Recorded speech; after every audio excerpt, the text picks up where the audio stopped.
Good evening, everyone. Welcome to PWOnlyIAS. Please confirm whether the audio and video is clear. English YouTube channel.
All right, people.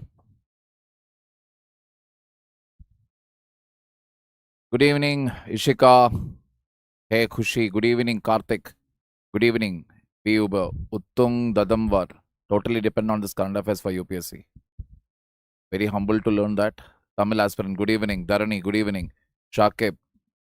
Good evening. Anil Kumar. Jai Hind. Rajesh. Good evening. Good evening, Ayushi. Harshita. Good evening. Jai Hind Benjamin. Shantana Sharma. Good evening. Raji. Good evening. Vanakkam Shiva. Good evening, Kamal. Good evening, Fly High. Good evening, Akanksha. IPS V Lakshmi. Jai Hind. Pratap. Hello, good evening. Dharani. Amit. Adikarsh. Zesty Bite. Krishna. Ayushi. All right, people. Good evening, one and all. So, welcome to another session of Weekly Current Affairs. So, before we head on with our discussion, just some quick things for you. Now, this is my Telegram channel. Some of you are aware of it. Apart from that, if you're still finding it difficult to log in, you can reach out to me at Nikhil Ram Pabad. You can reach out over here because there are a lot of spammers. Again, as usual, just like this YouTube comment section, there are a lot of spammers even in my Telegram channel. So to avoid that only, this is my personal ID in Telegram. You can reach out to me there. That is one aspect. The other aspect is the public administration batch will start from November, December. That is the new batch, which will be in the English batch. Now, the most important announcement which I made last week, again, the most important announcement, comprehensive current affairs program, which will be directly led by me, that will start from 29th of September. As I've already told you, this will cover, the current affairs classes will be on Monday, Wednesday, Friday, Saturday. As of now, Monday and Wednesday will cover the weekly current affairs. Monday and Friday will cover the weekly current affairs. Wednesday, we will be covering the backlogs from May 2025.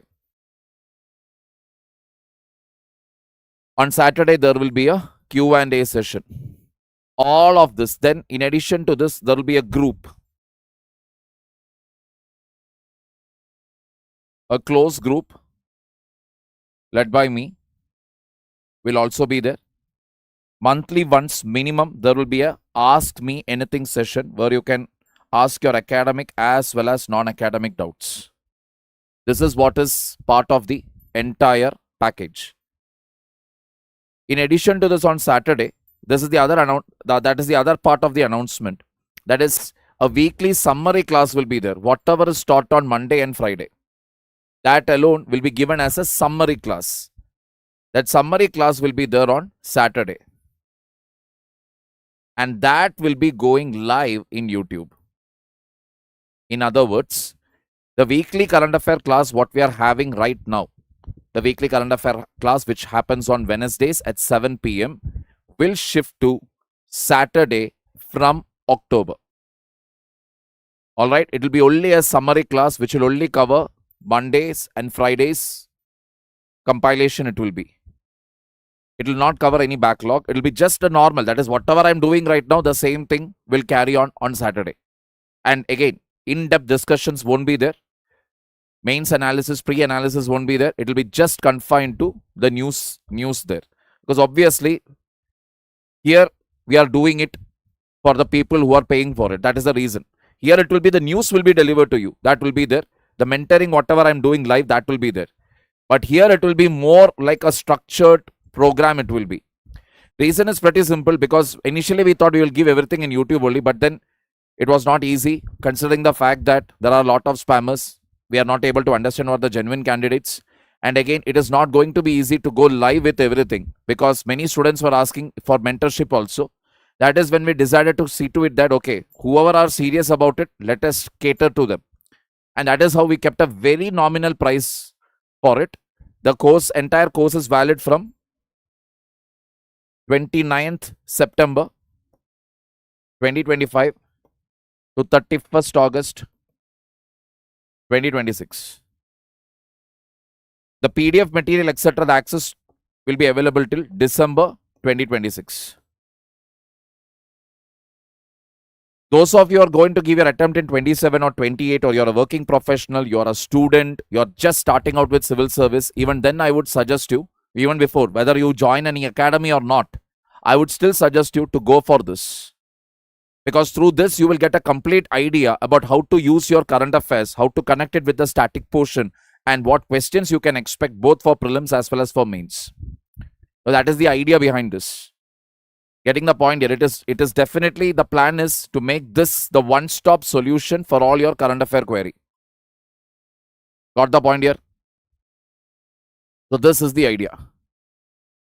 So let us not waste any more time. Let us get right into it. The topics, like I promised you last week, China rare earth and China-India border, these two topics we are going to handle today. Then we will be seeing the Waqf Act and Supreme Court, iron chromatography, and then government e-marketplace. Let us look into it one by one.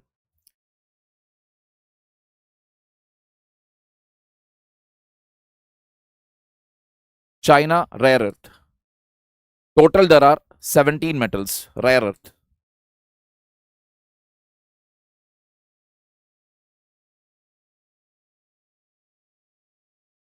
Light rare earth elements like lanthanum, cerium, praseodymium, neodymium, samarium, europium. Getting the point here. Basically, you can actually reread it multiple times just so that you will be remembering it.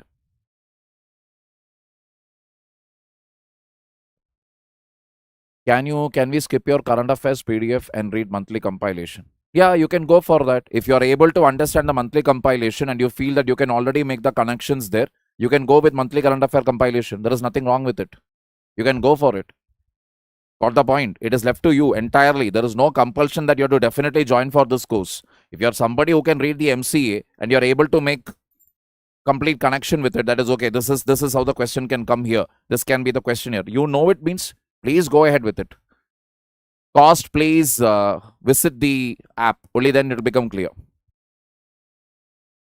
Heavy rare earth elements: gadolinium, terbium, dysprosium, holmium, erbium, thulium, ytterbium, lucium, scandium, yttrium. Promethium is excluded, which is radioactive and not mineable. So that right there is your potential prelims question. Promethium, which is actually a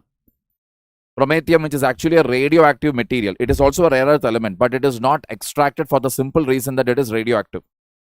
What are the uses of rare earth elements? It can be used in clean energy, EVs, in wind turbines, in defense, aerospace, steel and ceramics, in high-tech smartphones, hard drives, optical, glass, and fibers.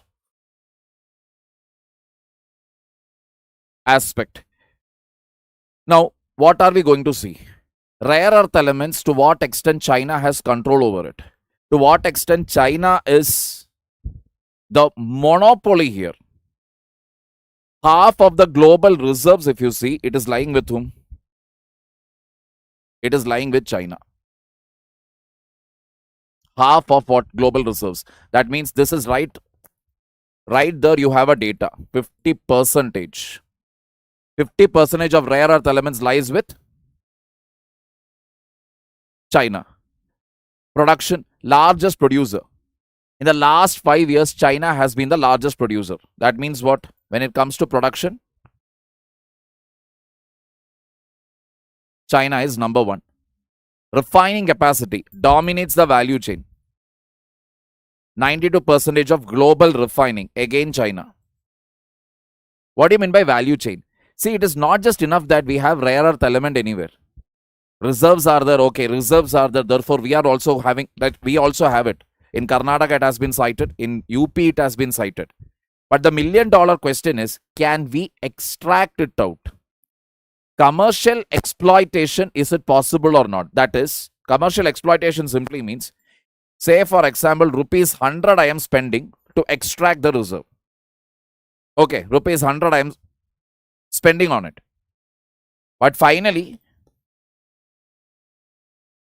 I am only able to sell it for rupees 98. What is the loss?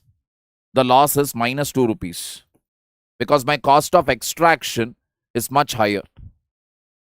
That means one thing you have to understand here is, extracting rare earth element is not so easy. You need certain technologies for it, certain machineries and equipments for it, which India doesn't have, or most of the countries in the world doesn't have. In that matter also, when it comes to the technology for extracting rare earth elements, who is involved there? Who is number one there? China again. That is the reason why we have the sentence here, dominates the value chain. That means right from the point of extraction to the point of selling it, transporting it, everything you talk about, China leads. Getting the point here? So far, no. Promethium, no. You have other options are there. Plutonium or uranium is there. They are a much better option as far as radioactive or nuclear energy is concerned. Ishika. Clear? Exports. China is the largest exporter. Supplies 30% of the global demand. That is the next number then. Next data. So far what we have seen, 50% of the reserves lies with China. China is the number one producer, more than 60% of global production and 92% of global refining. So 50, 60, 92. Then 30% of global demand provided by China again. Clear? Trade actions April 2025. Export restrictions on 7 rare earth elements. That means China has decided they will not export 7 of their rare earth elements. Targeted NDFEB. This is chemical name, by the way. Magnet elements, ceramics, phosphorus, steel, aerospace, glass fibers. Whatever is used for manufacturing all of this, those elements won't be sent. Correct?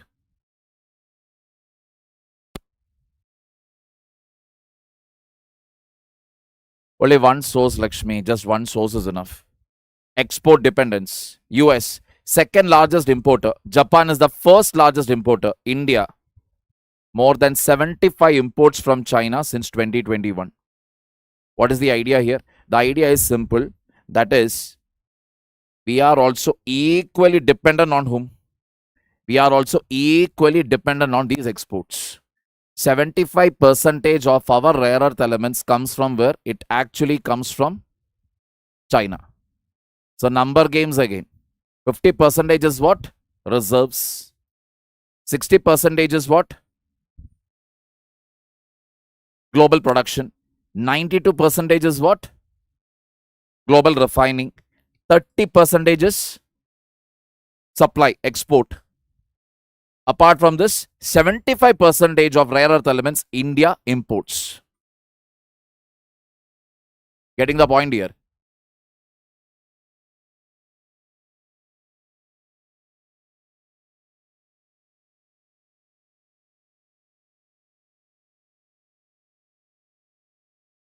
Instagram influencers becoming teachers. Interesting. Have you ever seen the interview board of UPSC? I have been there. You can check my name. I've been to the interview board. 187 marks I have. Do you have any other identity other than being a pain in the dash in the YouTube comment section, Mr. Ashok Ravindra?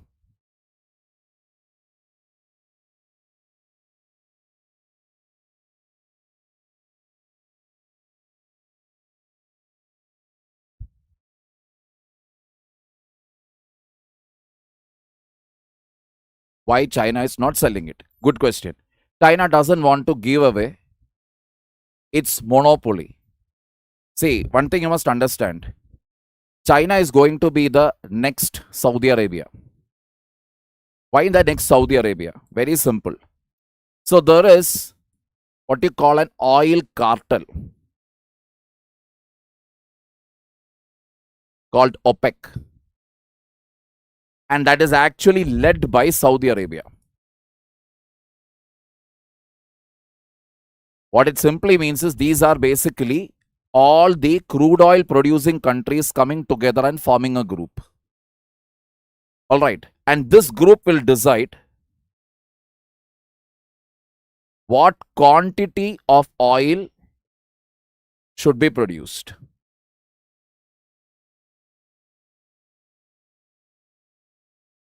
What quantity of oil should be produced? Because the idea is very simple. If quantity produced is more, can you tell me what will be the price of crude oil? More quantity of oil is produced, what will happen to the price of crude oil?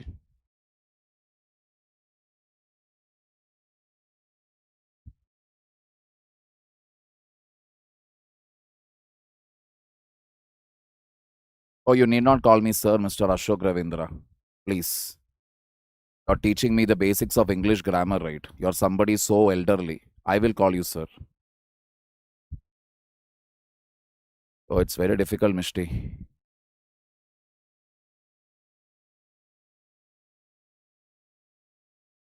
Low. Correct? You all agree on that? Shiva, Ishika, Kamal, you all agree on it? The price will drop. Or in other words, if the oil cartel wants to maintain high price, then what they will do? That is, Saudi Arabia, OPEC wants high price. Now what should they do with the quantity?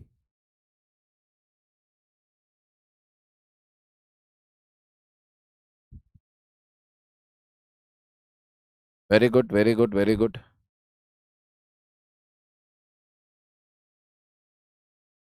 There is no scam in it. Rajiv Ranjan, mixing of ethanol with petrol is happening since many years. It has already there since many years in Europe.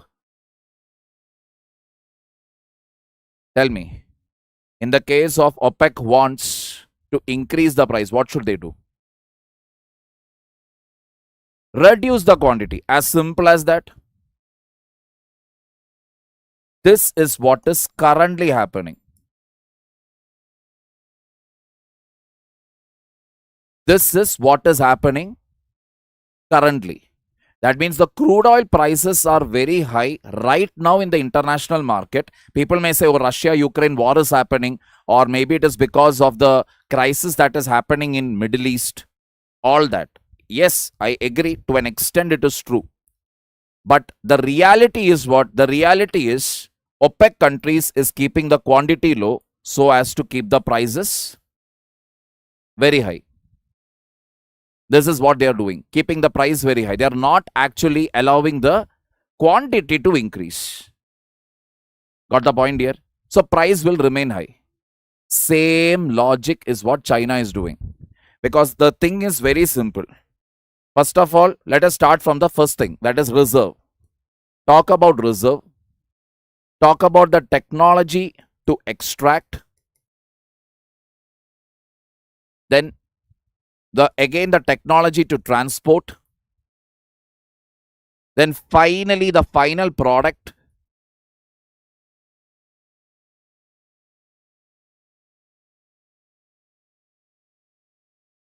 In all this, what is the scenario?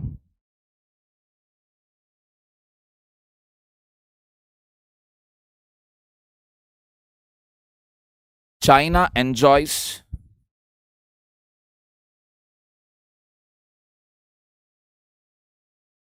an absolute monopoly.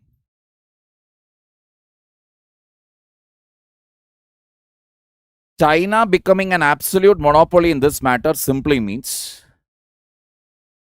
China will decide to whom this they should sell, how much quantity they should sell, how much access other countries should have for it. By making many countries dependent on it, now what is the advantage? Where rare earth elements can be used. See, we are easily moving into an era where artificial intelligence, AI, Internet of Things, 5G technology, all these will be what? Used extensively. Machine learning, deep learning, everything will get automated. But if you need to use it to that level of automation, you need that level of technology. And for all this technology, especially one basic building block is there. And what is that? You call them semiconductor. And how is semiconductor made?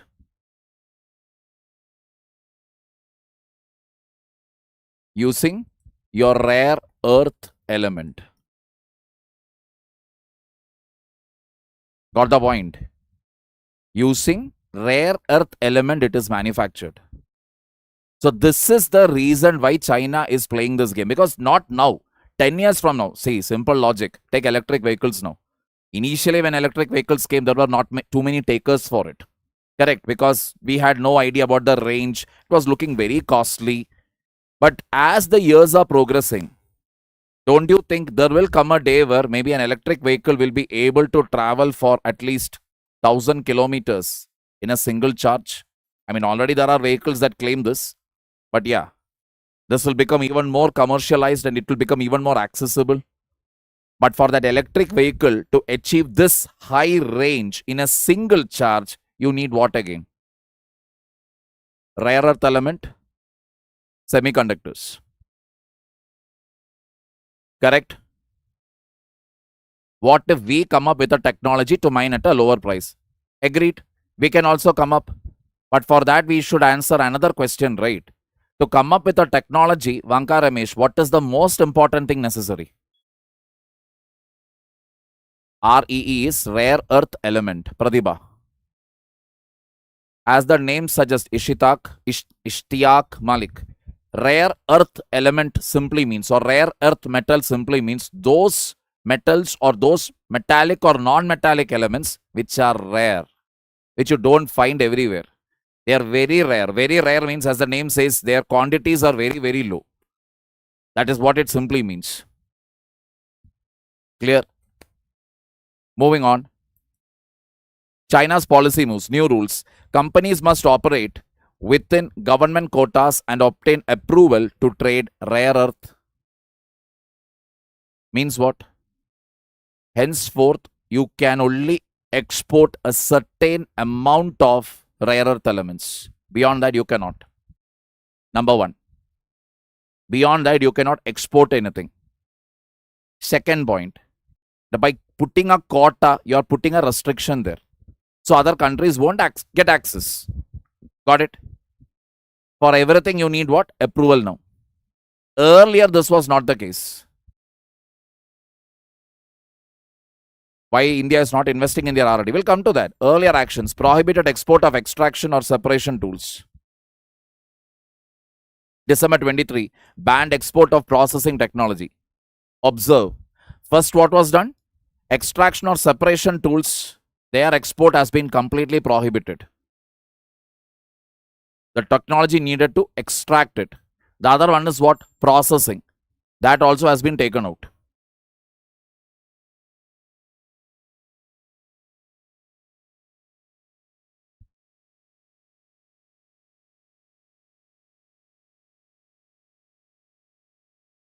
Very nice, very nice.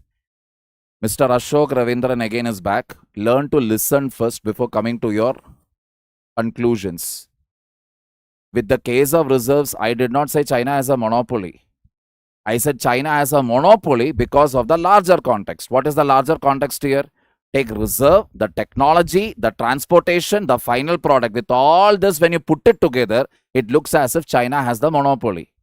And where does the monopoly come from? It comes from the fact that they are not they have prohibited the export of extraction or separation tools. They have banned the export of processing technology. So if other countries don't have the technology, then how are they going to extract it? You can have kilotons or megatons of rare earth elements sitting right under your ground. But if you're not able to extract it, then what is the whole point? And you don't have the R&D also to find out which are the tools or which are the materials right now that is available. Because China is leading not only in the production part, but also in the export of it, thereby making many countries dependent on Chinese sent or Chinese sold rare earth elements, finished product, for manufacturing whatever they want. That is the idea. All right. So somebody has decided to spam our chat section today. Interesting. UPSC faculty. Somebody I think was never, maybe their identity is basically to find fault with others. Anyway. Why is India not using this method? Because India does not have the money. India spends a great amount of money on its subsidies. India spends a large amount of money on what? Subsidies. The money spent on education is less. The money spent on research and development is less. Why is it so? Because we don't demand. We don't demand that we need better schools, better colleges, better facilities. Instead, what do? We actually go for freebies. Free bus service is there. Free electricity is there. Free subsidized urea is there. We are happy with it. We are not worried about R&D. Getting the point here. So that is one of the major reasons why we are lagging behind China when it comes to research and development.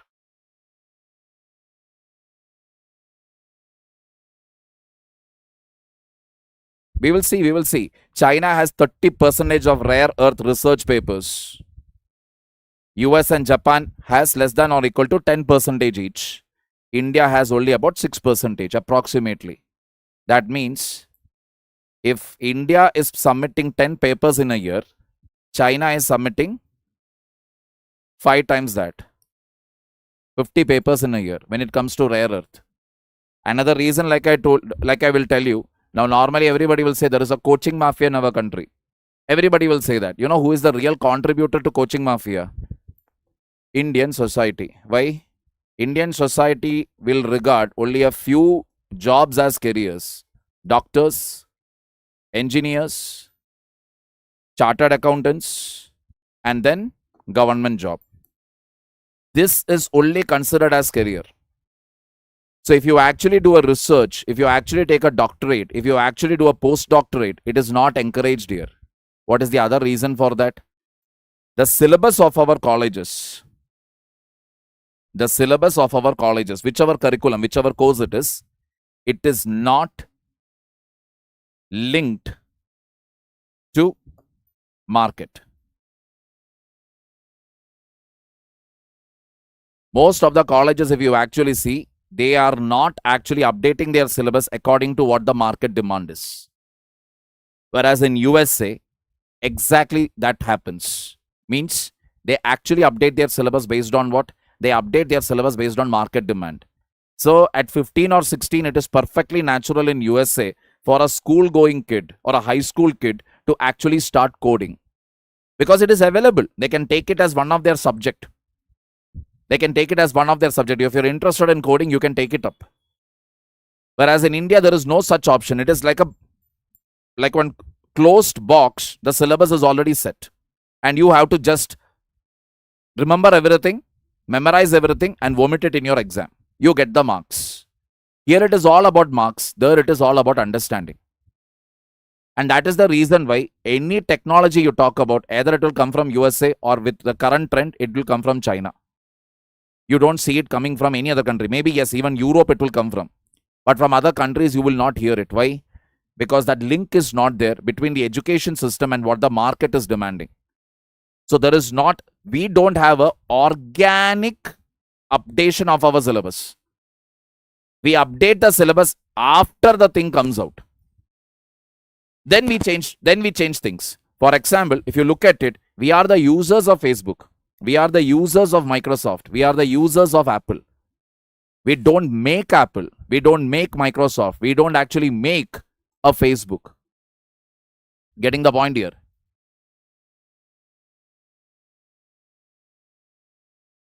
Thorium, any good? See, thorium, even if you have, again, like I told you, you can have any number of minerals.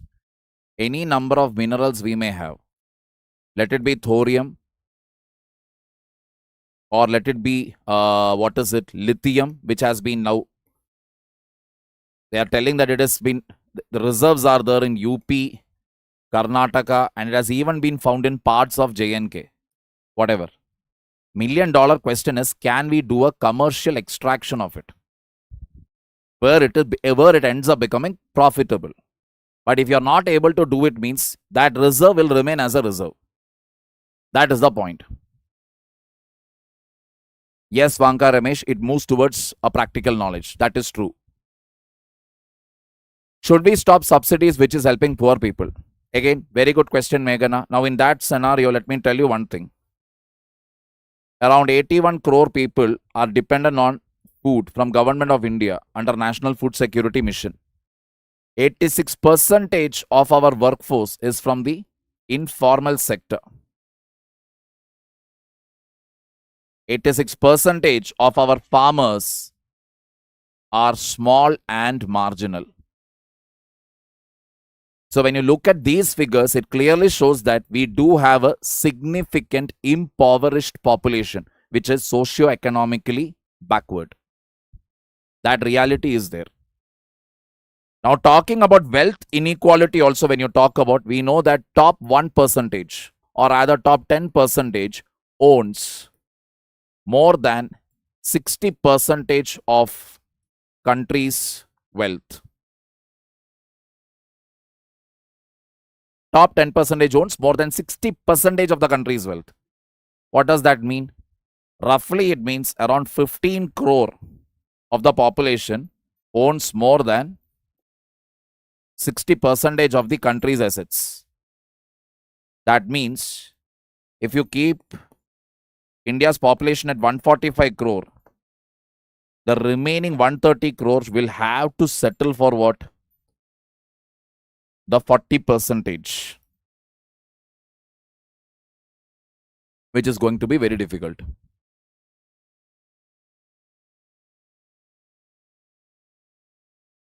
Getting the point?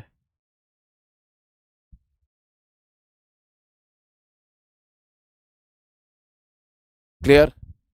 So this is the issue here. Taking it further forward, funding $14 billion annually since 2022 for mineral exploration. Just look at the funding there. $14 billion with a capital B. Just for what? Mineral exploration. Trust me, India doesn't even spend that much amount of money even for their whole research and development. We don't spend that much amount of money even for our whole research and development. China spends that amount just for mineral exploration. So anybody who is saying that we will take over China, we will defeat China, that is not going to happen anytime soon. China, the level of money that they have is huge. Marks highest 3-year investment stretch in the last decade.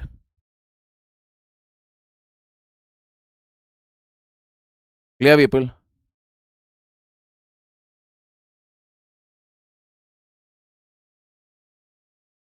Now comes China-India border.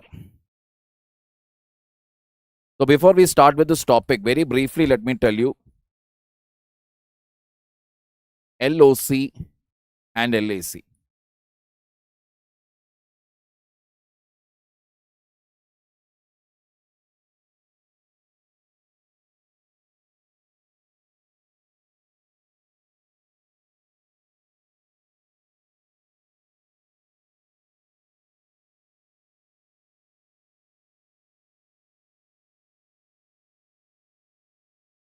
So at the time of independence, as independence was approaching, 1947 was approaching, between India and Pakistan, I mean, the country was getting divided into two. So we had more than 500 princely states that time.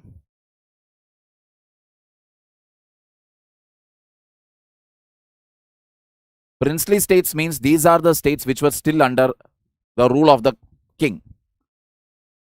Getting the point here?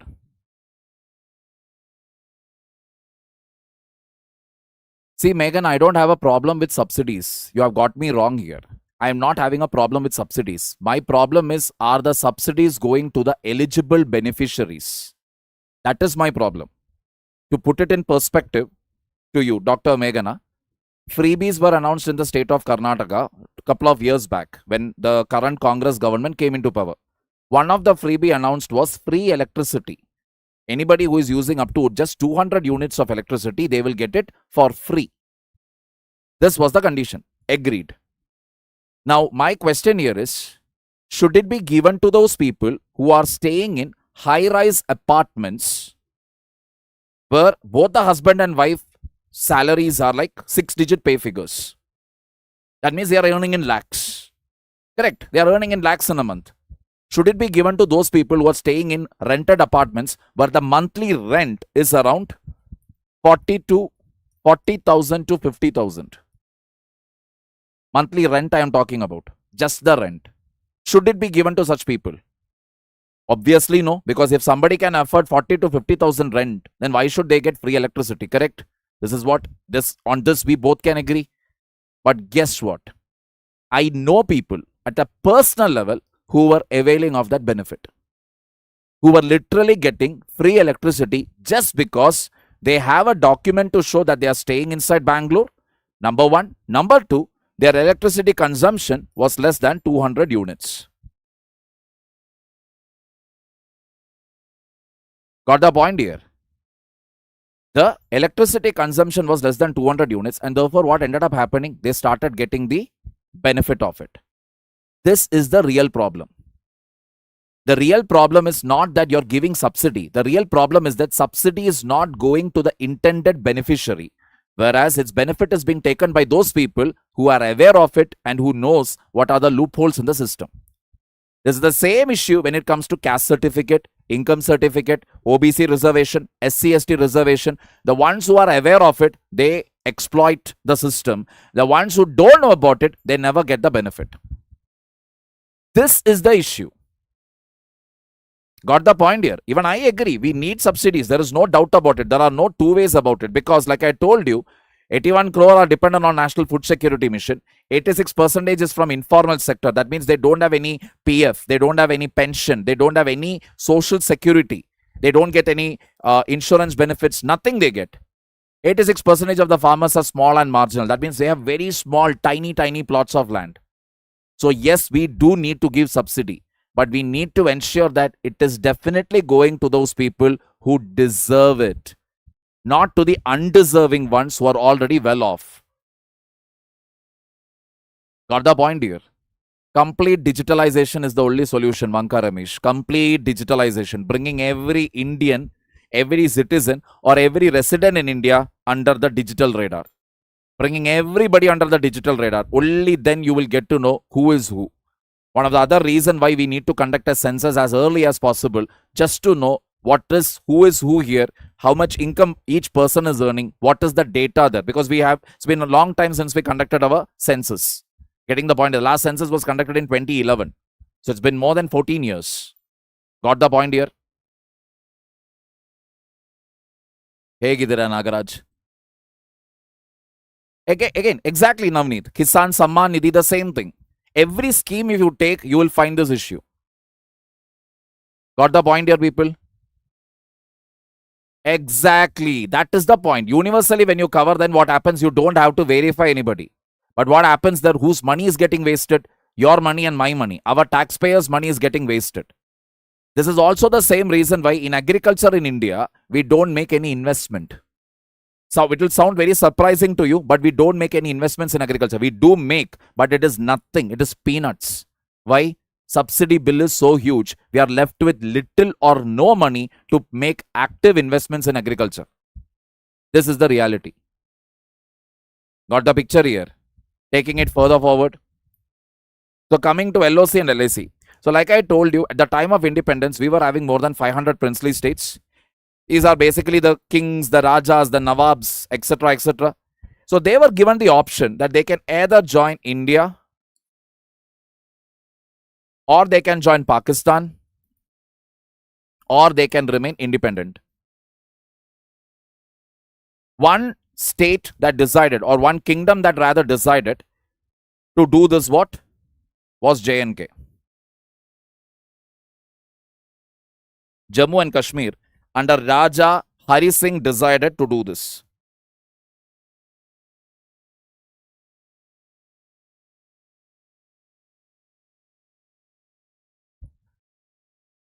Getting the point here? Raja Hari Singh decided that he will stay independent. He will not join either India nor he will join Pakistan. India decided to go for a wait and watch approach. Okay, let us see what will happen. And this is where things started becoming a little crazy. Pakistan, even back then, Khujli nation, back then, even today it is the same Khujli nation. What they decided to do was they decided to send their army dressed up as Indian Mujahideen, and they entered into Jammu and Kashmir region. Raja Hari Singh got scared and he left for Delhi. He came down to Delhi seeking the help of Nehru, that I need your help, I need your military's help. And that is when Lord Mountbatten basically told Nehru that you send the military help, no issues, but get him to sign the instrument of accession.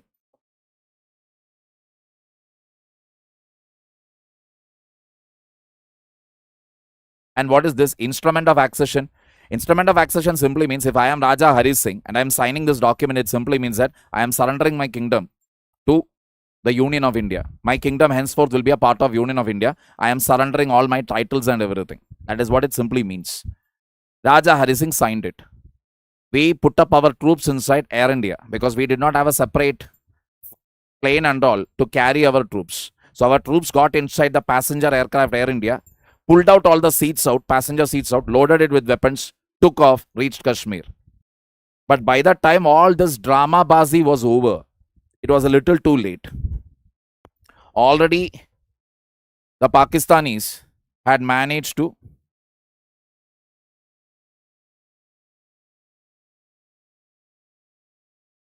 take over this much of bush. And then the whole thing, like you know, it was taken up to UN. UN again intervened and finally brokered a peace deal. The peace deal was that this line came to be known as the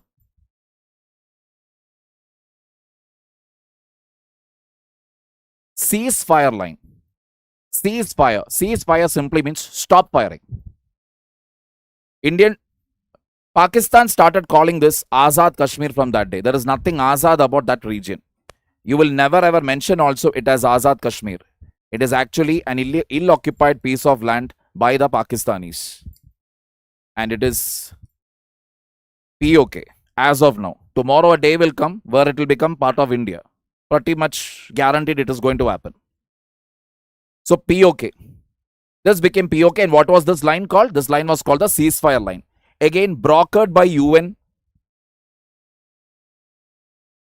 accepted by both India and Pakistan. This was the deal. Many years later, we fought another war, the 1971 Bangladesh Liberation War. And in that war also, we showed Pakistan who we are, who they are. As after the war, an agreement was signed, known as the Shimla Treaty. In the Shimla Treaty, the ceasefire line got a new name. And that new name was what?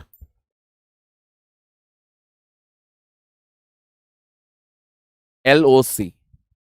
Line of control. Got the point here? It became line of control. So where does this line of control start?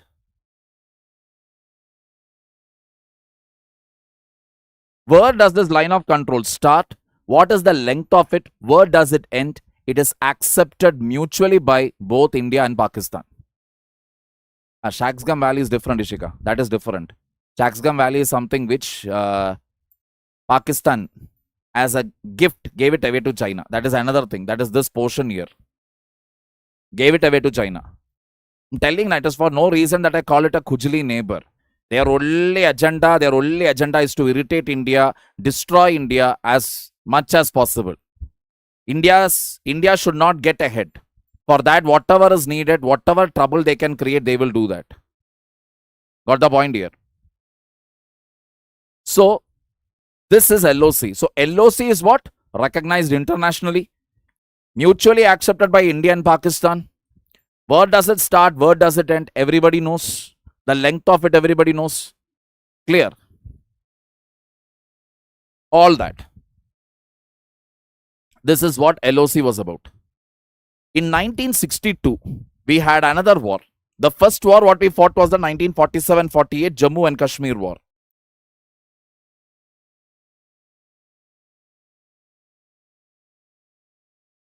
J&K war between Pakistan.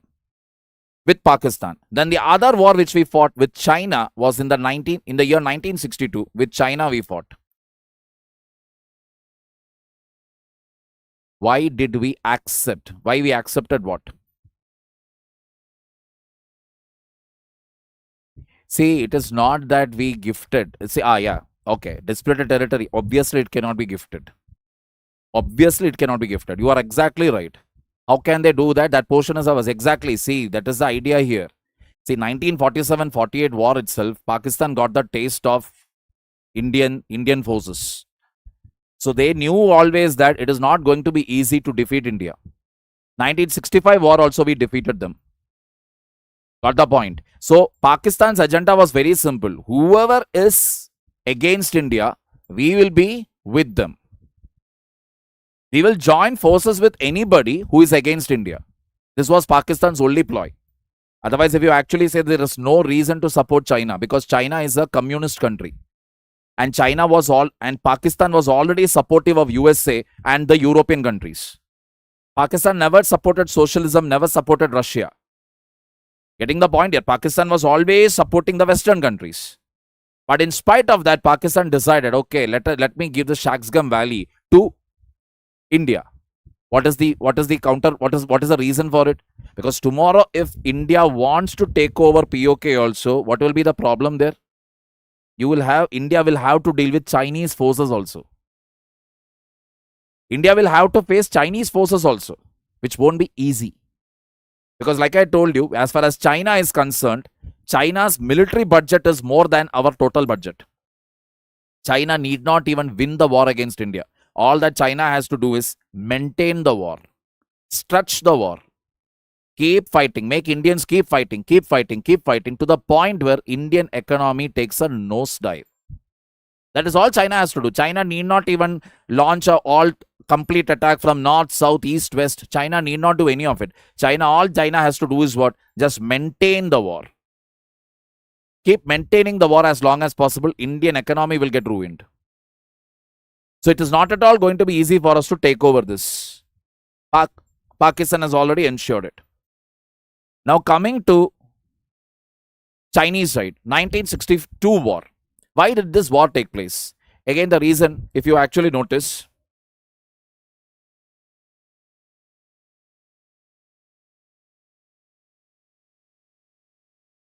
so as early as the 1950s, China had constructed an all-weather road. An all-weather road. What do you mean by an all-weather road? As the name says, you can use the road in any weather. Capable of carrying 2-ton military trucks.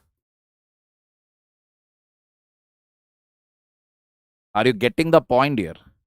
In 1950, China was capable of constructing this along the Aksai Chin region, which is all weather and able to carry 2-ton military truck. Today, for one small rain in Bangalore, the road will break away. Even after these many years, we have not found the technology to make roads which won't break away in one normal rain. Bangalore, it doesn't rain heavily. Come on. Other parts of India, I can understand. But in Bangalore itself, the road breaks away. But China was capable of making what? All-weather roads carrying 2-ton military trucks back in 1950. China built this road here. Why? China built the road only because they wanted to take over Tibet. So what they used to do here was,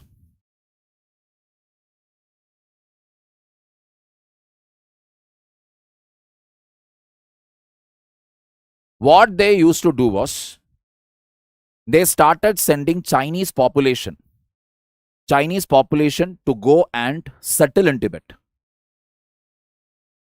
Settle in Tibet. Why? When Chinese population starts increasing in Tibet, what will happen to the original Tibetan population? They will become a minority. This was a strategy that they used. Very powerful strategy. So the Tibetan monks who were there, I mean, you would have seen them, clean shaved head, wearing these red robes, long red robes. They are all Buddhist monks who will only do meditation. They won't talk much. They will always smile and talk. They are such sort of people. They won't indulge in fighting and all. What they used to do was they used to indulge in self-immolation. What do you mean by self-immolation? Means they will burn their own robe, R-O-B-E. They'll burn it. They'll put it on fire. They'll light a matchstick, put it on fire, and then they will sit in deep meditation.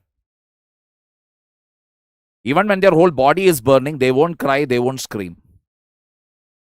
That is how they used to protest. Chinese government did not budge. Protest kept on going, and their spiritual leader was Dalai Lama. And Chinese government knew that, take out Dalai Lama, that's it, the whole movement, whatever resistance is there, it will come crashing. But what did Dalai Lama and his followers do? Through Dharmas, through Himachal Pradesh, they entered India and took refugee here. Nehruvian government at that time decided to give them refugee status. They decided to give. China was not at all happy with this. As far as China was concerned, I am taking away Tibet. It is my wish. Who are you to interfere in it? But then back then our foreign policy was largely led by NAM, non-alignment movement. We were like this Gandhi and we were like this ray of hope in a very big bad world. We will protect everybody. We'll protect the rights. This was our ideology that time. Idealistic, I should say. So Nehru decided, no, we will not give you Dalai Lama. And then China decided to punish India.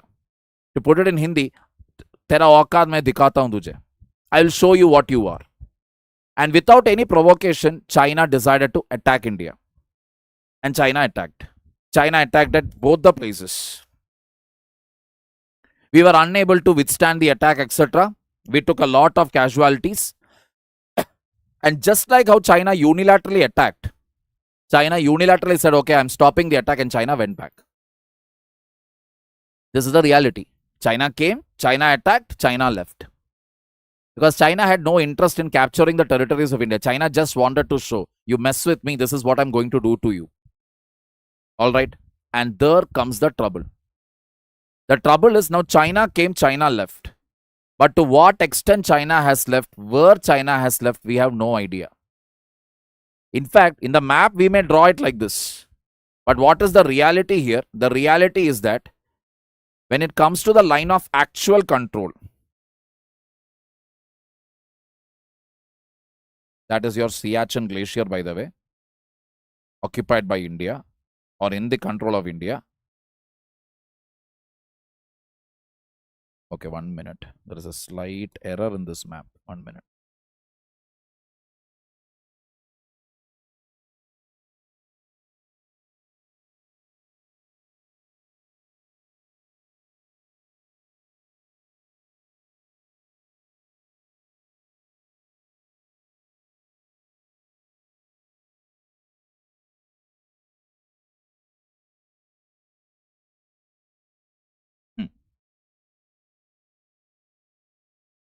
Even though in the map we may draw it like this, the reality is this is nothing but a series of dots.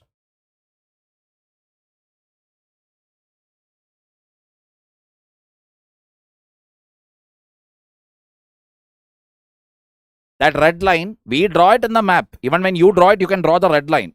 But what is the reality? Reality is when it comes to the line of actual control, is it marked in any map? No. at the ground level, do we know where does it start, where does it end? No. What about, is it agreed? Does India and China know where it starts, where it ends? Again, no. There is no clarity on these things. Many prime ministers from Rajiv Gandhi, Narasimha Rao, Vajpayee, everybody have tried. Why? Till the latest, Mr. Narendra Modi have tried to go to China and convince them. Okay, tell us, you tell us, where does the border start, where does it end? China will not say. China doesn't want to sort this issue. China wants to maintain that suspense. Now, what happens because of this? So earlier, what used to happen, I will tell you, back in the UPA era, etc., how it used to be was that China will cross to this side, India will cross to that side occasionally, because no border, right? Nobody knows where does it start, where does it end. There is no border. So what Chinese will do is they'll come to this side of the border and they will write some Chinese alphabets.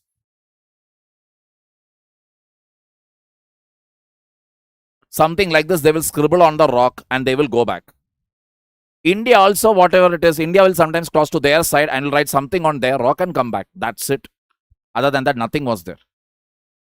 But ever since this particular government came into power, what have they started doing that has irritated China so much? Because that also we need to know, because every time we see that earlier we did not used to have these many troubles with China, what has started to happen here? Well, let me ask you another question. Do we have a proper border fencing? Or rather, I will ask you to as a proper question only. India has a fenced border with A, 1, Pakistan, 2, Bangladesh,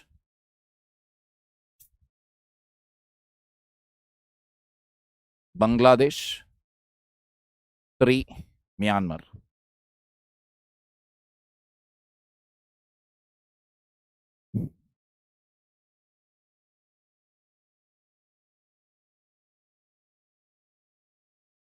Select the correct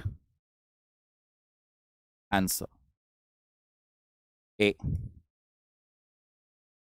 all. B, only one. C, only 1 and 2.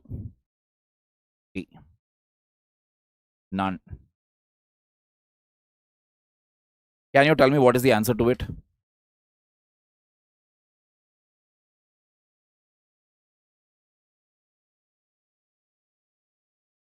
That is one narrative, Mega.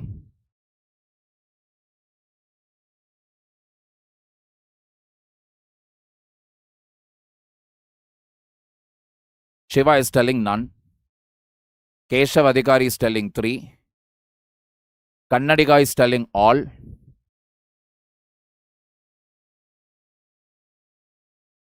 Shagunal Abhishek is telling D. Dharani none.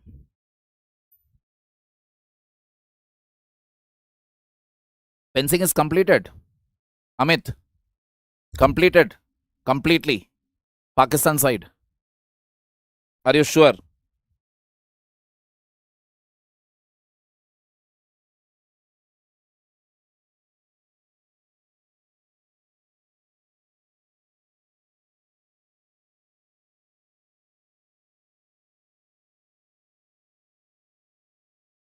Fence means fence, pa.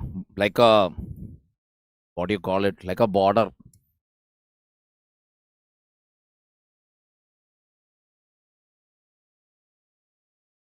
Tall gates. Tall gates are put up. Not, yeah, not a gate. It's like a metallic barrier, but it is see-through. You keep that. Getting the point here.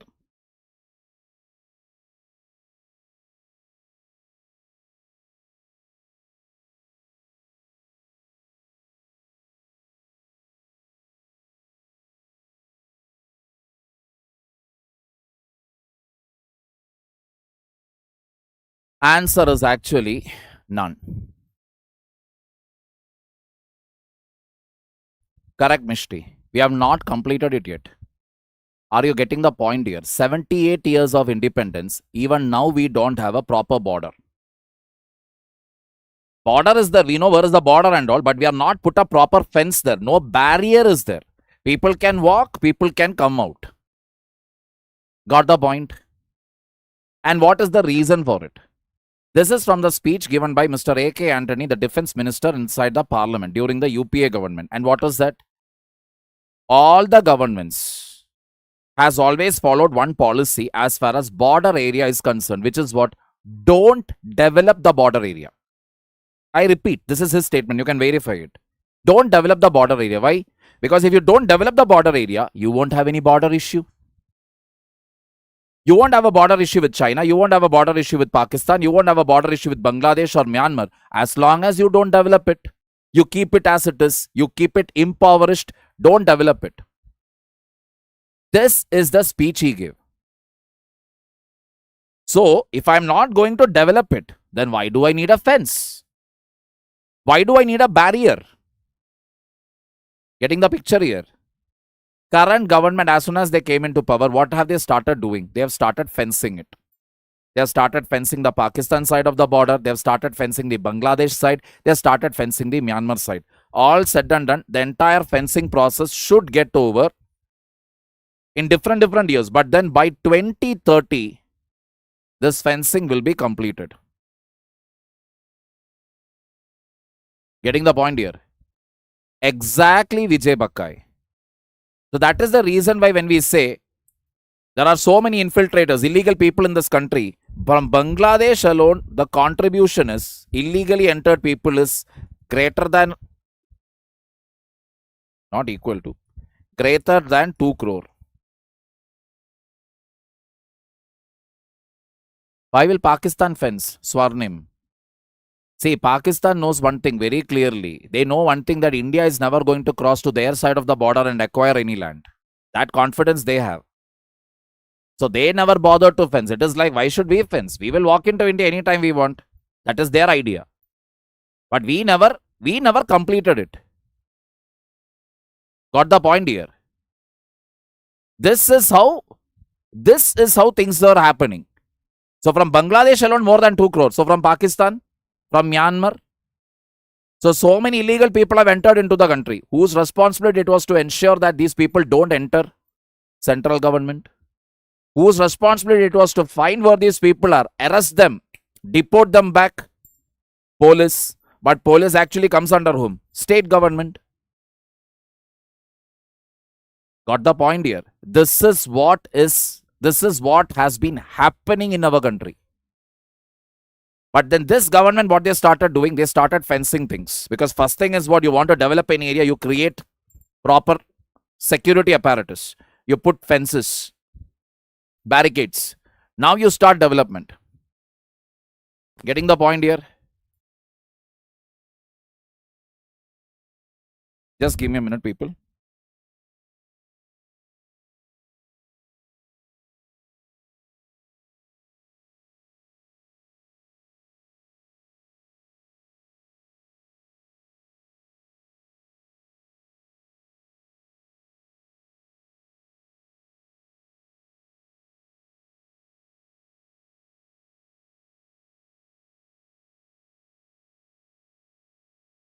Understood till here? So this is the issue. So what irritated China is India started developing things around the border region. India started strengthening their military activity along the border region. India started landing heavyweight aircrafts. There is an aircraft called Hercules C-30. Hercules C-30 with 4 engines. That is, normal aircraft will have 2 engines. Your Hercules C-30 is something which will have 4 engines will be there. It's a massive mammoth Airbus.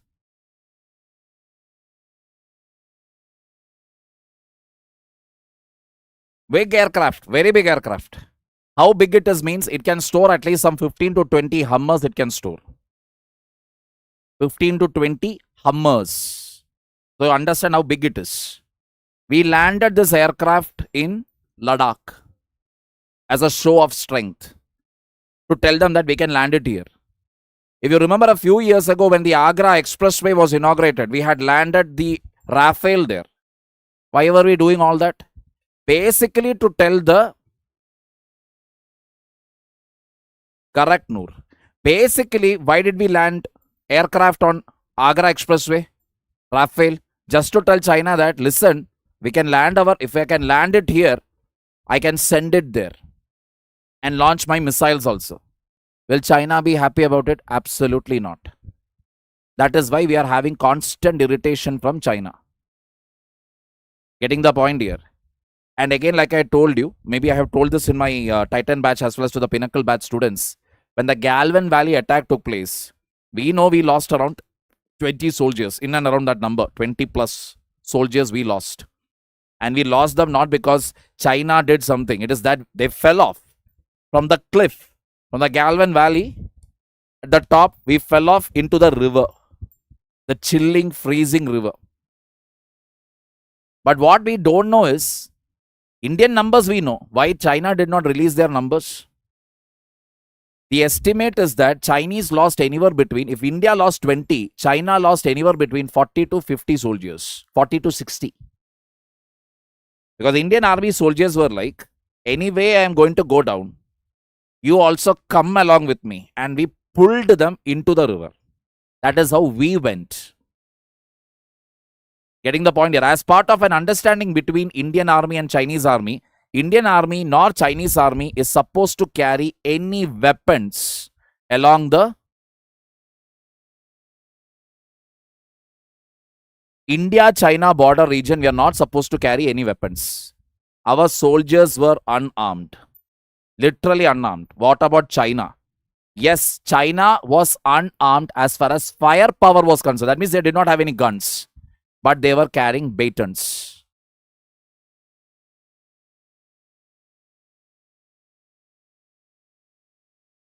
Long steel rods with barbed wire at the end.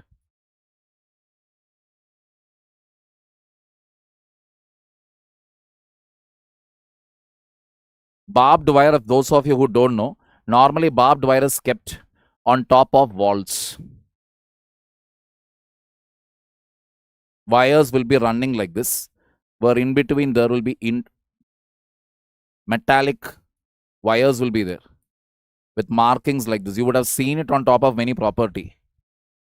That wire they have taken out and they have wound it here. With that, they were striking our soldiers. Getting the point here. That is how badly we went down.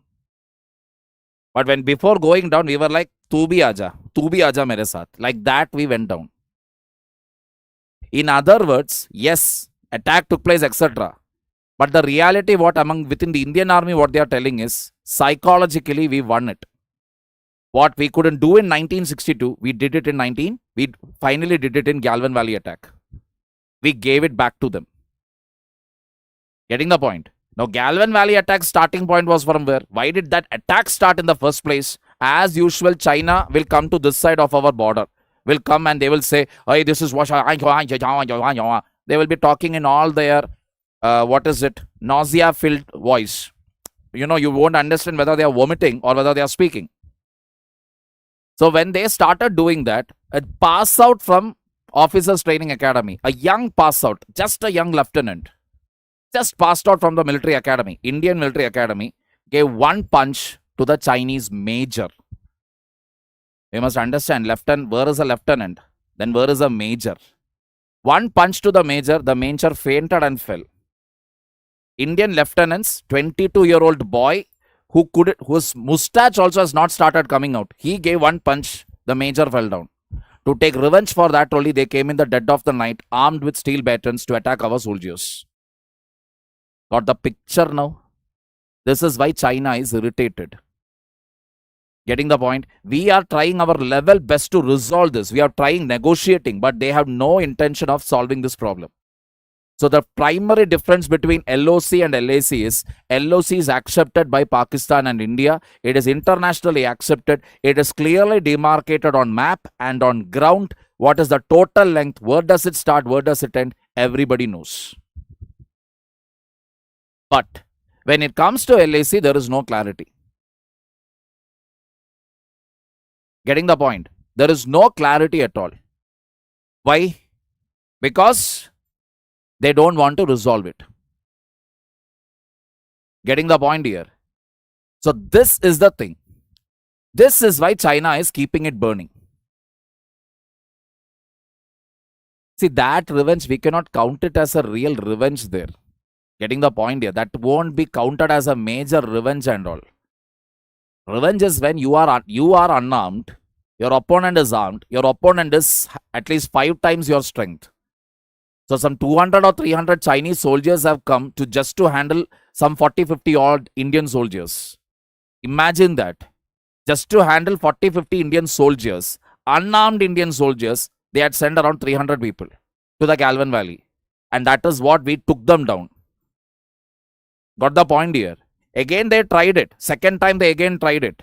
But this time we were ready. We were ready with our own desi versions of what? Batons and everything. We were also ready. We gave it rock solid. Nobody died, but punches were thrown, kicks were thrown, blows were exchanged. China got it royally well and went back. And if you notice, after that second attack only, if you notice again, on Pakistan side, the Khujli started increasing. The China strategy is very simple. Tell Pakistan, come on, show your Khujli. Pakistan will show Khujli. That time, Chinese forces will push. China's forces will try to enter.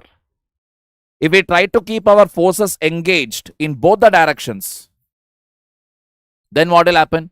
Well, in that case, China's attention will shift towards whom? China's attention will shift towards eastern side, Arunachal Pradesh. Getting the point here? This is the thing. So here now, what is the issue now? Here you have a borderline called between India and China, what is called as McMahon line. What is McMahon line? As the name clearly says, this again was decided by UK. This was decided by UK. When? Back in 1914 or 16. That time period. So that is when India was not still an independent country. The whole deal was signed between UK, Tibet, China. Now understand, this China which signed this was not the communist China. This was the older Chinese government which was called the Republic. 3 of them signed an agreement basically to decide what should be the border between Tibet and India. UK, Tibet, China, they decided what should be the border. We drew the border and that is called McMahon line. But what happened later?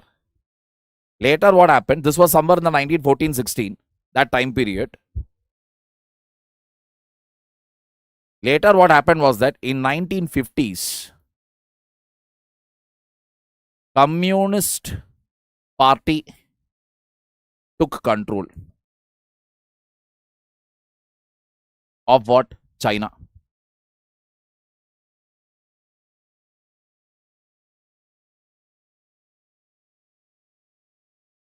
Meghana, did I say it is being underplayed?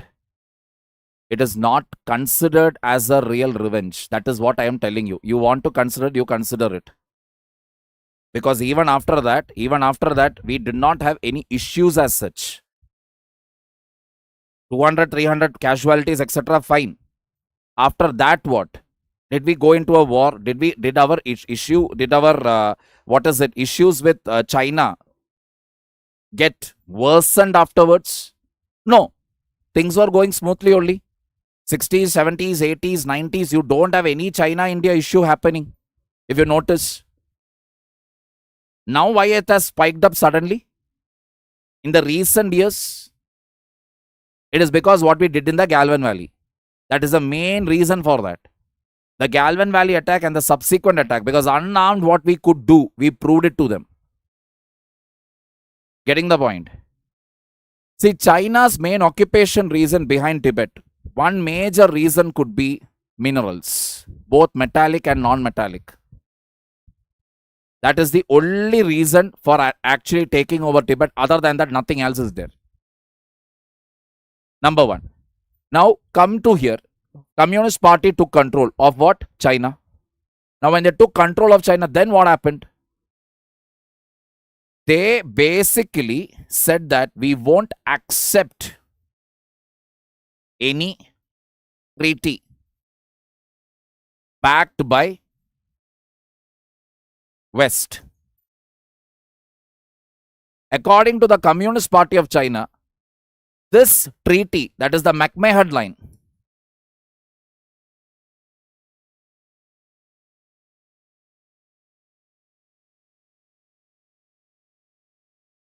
the McMahon line was actually drawn by the British and by the old government of China. What happened to the old government? Well, they left China and they went and took refuge where? They took refuge in Taiwan. Now at least you understood why the current Chinese government is telling Taiwan is ours. Got the point here? That means this was the old government. All right. In China, when the Communist Party took control of China, these people, fearing for their life, they left China. They took refuge in Taiwan. They settled there. They continue to live there, etc. Now China is telling Taiwan is also ours. Getting the point here?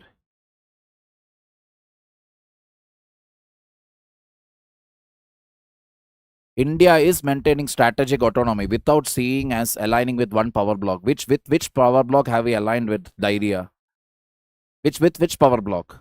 USA imposed tariffs on India. What did we do? We went with immediately. USA decided to call Pakistan for lunch or dinner or something. We immediately started going with China and Russia. Tomorrow, if things become better with USA, we'll go with USA also. See, it is no more about we are aligning with any power bloc. It is all about what is beneficial for me, what is troublesome for my enemy. I will do that. That means the current foreign policy of India is all about India first. Understand that very, very clearly. It is, and which is a power bloc today? Who is a power bloc today? Is USA a power bloc? USA doesn't have that level of muscle anymore. Please understand. USA doesn't have that level of muscle anymore. Then China you're talking about, or Russia you're talking about. China, I will agree. China doesn't require India. India is dependent on China for a lot of imported goods. But so is Australia, so is Europe, so is USA. Every country today in the world, name one country which is not actually importing Chinese goods. Name one country. You will hardly find any. Probably Antarctica could be a reason. But Antarctica, obviously, it is not a country again. Getting the point here. So we are maintaining strategic autonomy. We don't listen to anybody. Understand that very, very clearly. It is an India first policy that we are maintaining. Got the point here? Now Taiwan also they are claiming. So they won't accept any treaty. Means what? China doesn't accept this McMahon line. China calls this entire Arunachal Pradesh as what? Southern Tibet. China calls entire Arunachal Pradesh as Southern Tibet. Is there any evidence for this? Well, the only reason is this place called Tawang. Tawang is famous for a Buddhist monastery. So how is that a Buddhist monastery is present there? That is China's question. This Buddhist monastery has come because this region was part of Tibet earlier. And Tibet is belonging to China. So therefore, this entire region belongs to us. This is China's logic. Got the point? This is the Chinese logic. If there is a Buddhist monastery, then that monastery has come because it was part of Tibet. And now Tawang lies with us. So this entire region is southern Tibet. That's it. Do they have any map for this? Do they have any document to show that this region once belonged to China? Nothing. Or with Tibet? Nothing. Not a single document is there. Getting the picture here. So China basically wants only one thing. Here we don't have border clarity. Central region also some issues are there, but not much. Here also we don't have border clarity. What will happen? India will have to spend huge on defense. What money could be possibly used for infrastructure, health, education, that will go into what? That will go into defense. India keeps on buying, India keeps on equipping themselves. For China, that is also enough. China doesn't want India to go for a war directly. They are like, as long as they are buying defense equipments, let them buy. It is okay. Let it be. This is the attitude. How did China claim Tibet? They went and occupied it, sent their people there. See, China again, communist China, what they did, forcibly they told the Chinese population to come and settle in Tibet. So what is their strategy for this is also very similar. What is happening now? They will make first built houses there. Like colonies, they will build houses in rows, columns, etc. Houses are built, then they will tell the people, come go settle there, I have built houses for you. Government will construct the house, government will ask people to go settle there. People will start settling. Demography changes. Chinese population will become a majority. Tibetan population will become a minority. Again, if you remember, few years back, along this border region, it was again reported that China is building what? Residences along the border region. This is the same thing that is happening. That is the point, right? That is what, see, China knows it very well. Now that other idiot, other Khujli we have, which is the other Khujli? Bangladesh. So that idiot from Bangladesh, he basically made a statement going to China that we are the leaders in Bangladesh. Why don't you come? You know, this chicken neck corridor is there. You take it over. Then you can take entire Northeast you can take. All the very best. All the very best is what I would say. Attack any other part of India, they will at least spare your bones. Try attacking Northeast, they will not even spare your bones. Got the point here? That's one region that is filled with martial tribes. Martial tribes means, so we would have played hide and seek, Coco, cricket, all these games.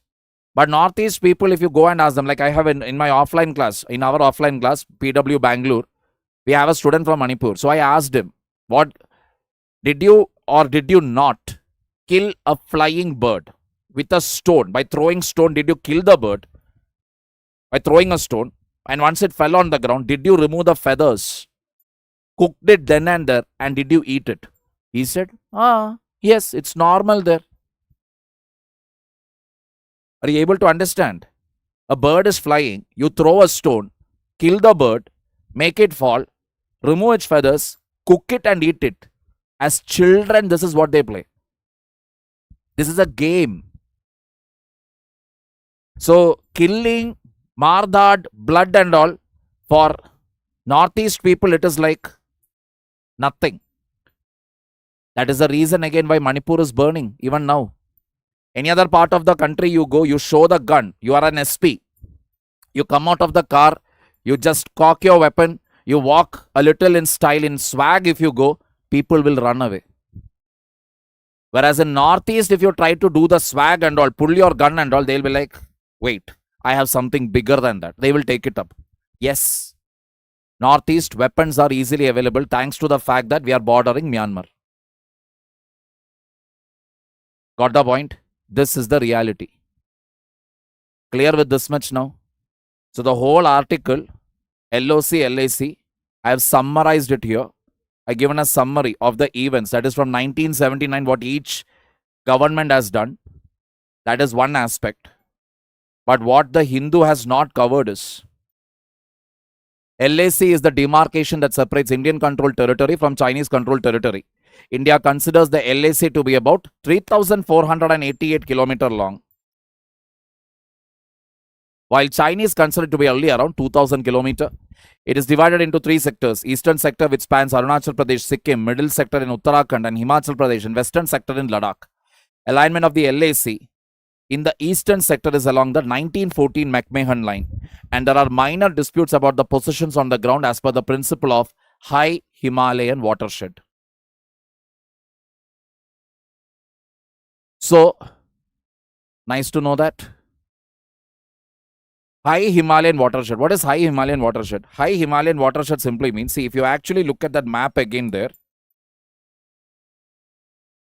this is your Arunachal Pradesh, right? And this is again what the Himalayas also move. The Himalayas also, if you actually see, they go like this and they take a U-turn. Alright, there is a U-turn that they take. Similarly, this is where the Sangpo flows, makes a U-turn and then enters India as Brahmaputra. So, two river valleys, Sangpo River Valley and then Brahmaputra River Valley. So, I need to fix the border now. Where will I fix it? I cannot fix it on Sangpo River. Why I will not fix it there?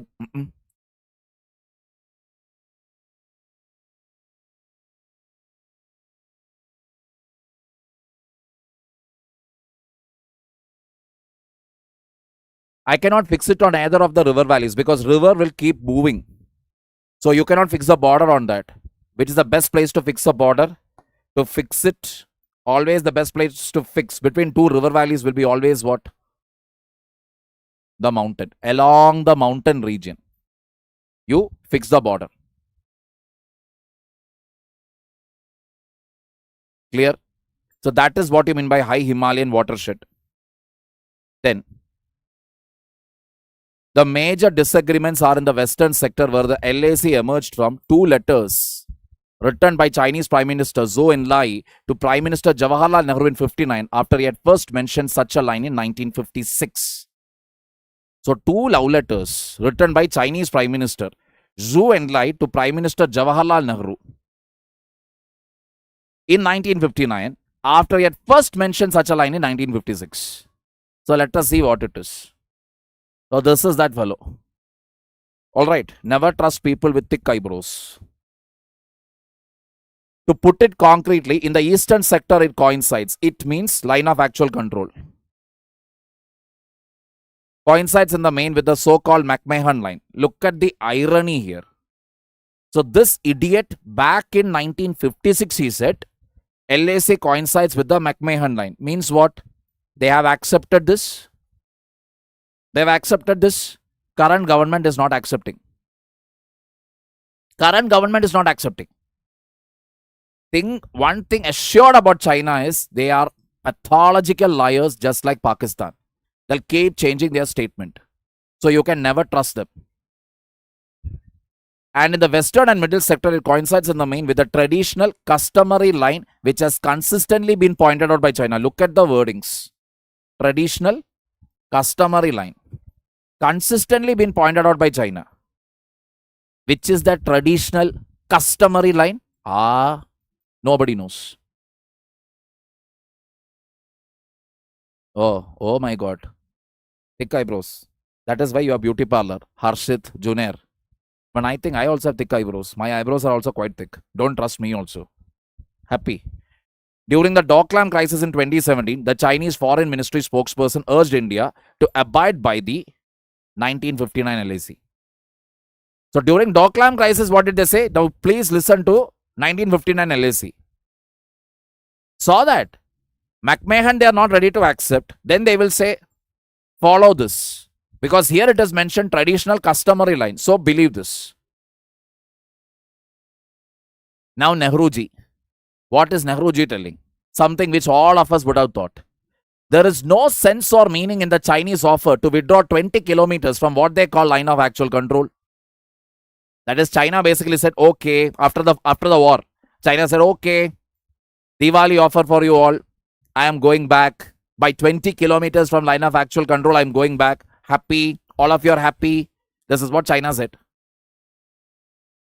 Nehru is like, what is this line of control? Is this the line they have created? by aggression since the beginning of September. Getting the point? What is this control? From where did it come? No idea. Getting the point here? India's objection was that the Chinese line was a disconnected series of points on a map that could be joined up in many ways. The line should omit gains from aggression in 62 and therefore should be based on the actual position on September in 1962 before the Chinese attack took place. And the vagueness of the Chinese definition left it open for China to continue its creeping attempt to change facts on the ground by military force. No. Vijay Bakkai, please understand. This line of control is not your Pakistan's line of control. Please understand. He is referring to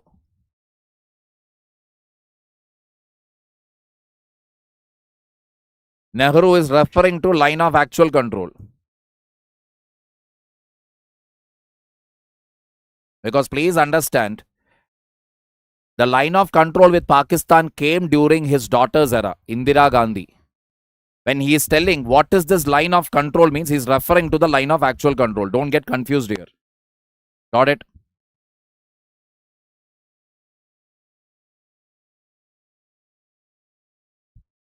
Clear?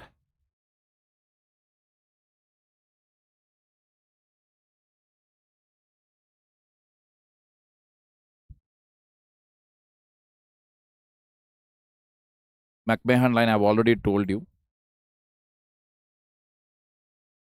Any doubts so far? You can read the summary by yourself. Clear? Any doubts so far with regard to this topic?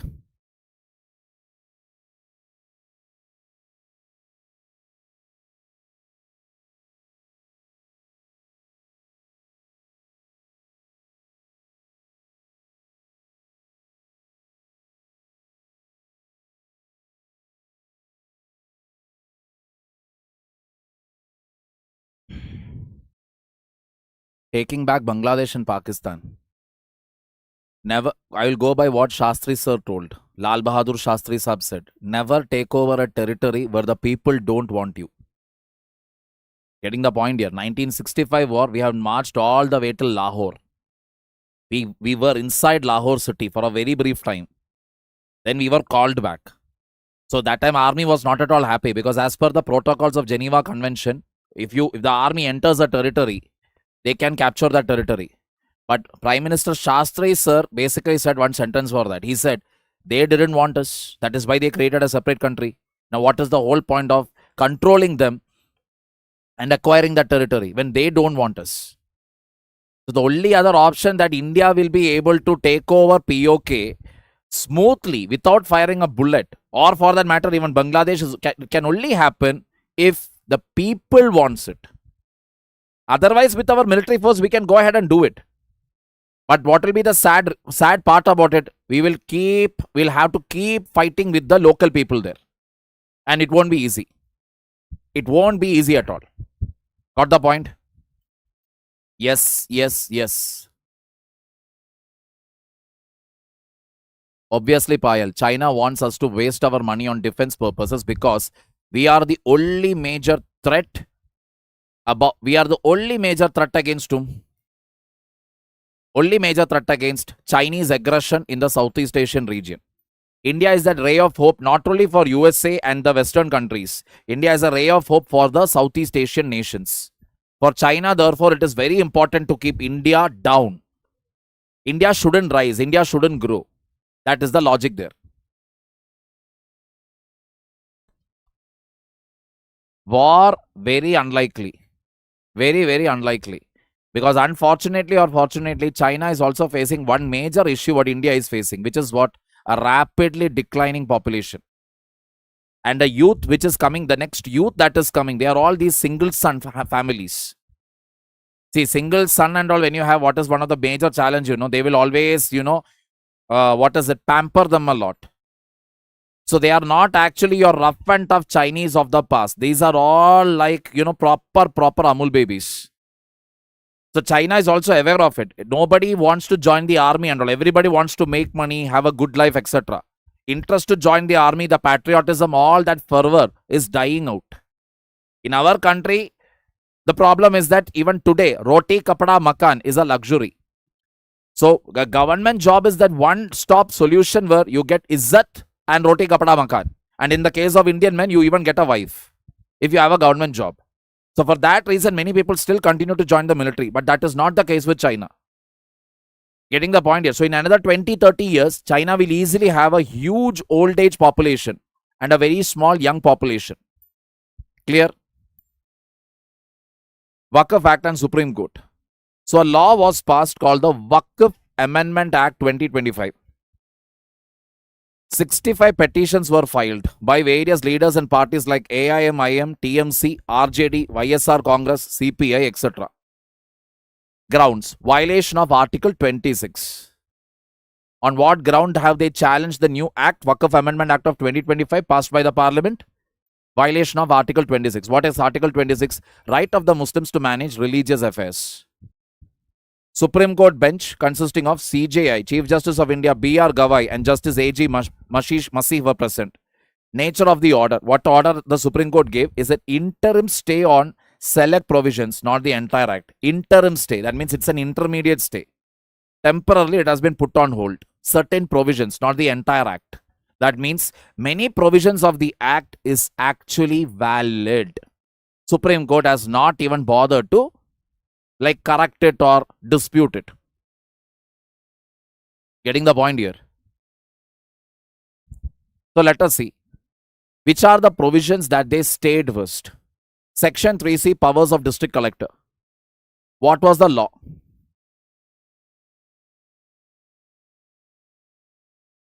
The law was collector could inquire if Waqf land was government land. During inquiry, property ceased to be Waqf. Officer could alter the records. That means one of the major allegation against Waqf Act was that, see, Waqf Act, the old Waqf Act I'm talking about, not the new amended Act in 2025. The original Waqf Act which was passed, I will tell you what it is. Say my property here. If certain people from the Waqf board, they come, they can put a board and say this property belongs to Waqf. It is my duty to prove that it doesn't belong to them. Normally, that is not the law. Normally, if let us say, if I take Azad Chandrasekhar's land and I say that it is my land, I have to prove that, I have the documents to prove that Azad Chandrasekhar's land actually belongs to me. That is the law anywhere in the country, except in the case of Waqf. In Waqf need not show that they have any evidence. They need not show it. It is left to the challenger. That is, it is left to me now. My land, it is right. I have to prove that it is not Waqf. And where should I go and prove it? I should go and prove it only to a tribunal, the Waqf tribunal. And whatever order given, that was binding. And again, you cannot appeal. That means once the tribunal gives a verdict, I cannot, if I am not happy with it, I cannot go and appeal it in a high court or a Supreme Court. It's final. So the issue was that, let us say now I have a issue with the Waqf board. I have an issue with the Waqf board because they are claiming my land. To whom should I go to complain? Waqf tribunal. Who will be the members there? The Waqf board. Getting the picture here? With whom I have a complaint, with that same people only, I should expect what? Justice from. So so again, if it is not me, what if it is government? If government land is taken, Waqf board is claiming government land, government should prove what? It is government's land, it is not Waqf board's land. And government should go where for that? Waqf tribunal. Got the point here? So, the act, that is the amended act, basically said that if government land is taken by the Waqf, it is found that it is taken by Waqf, during inquiry, property will cease to be Waqf land and the collector will be able to alter the record. Collector could alter records. Correct, Adarsh? You are in fact quoting others. You are in fact quoting the same observation that was given, I believe, by Madhya Pradesh High Court. Madhya Pradesh High Court judge also made the same observation. That is, tomorrow if you come and claim Taj Mahal as your property, that also should be given to you or what? Literally, the judge asked that. What is court's reason? Court stated this provision, that is, collector will not have any power.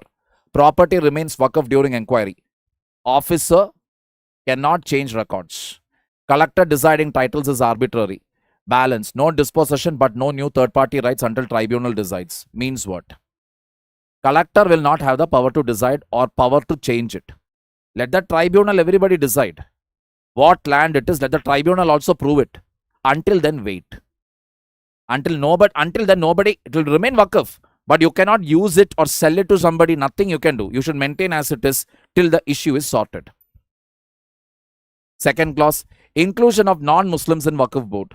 Allowed non-Muslims majority in Waqf Board. The original act. What did Supreme Court say? Stayed in part. Directed limits. Central Waqf Council, if it has 22 members, maximum 4 non-Muslims. State Waqf Board, if there are 11 members, maximum 3 non-Muslims.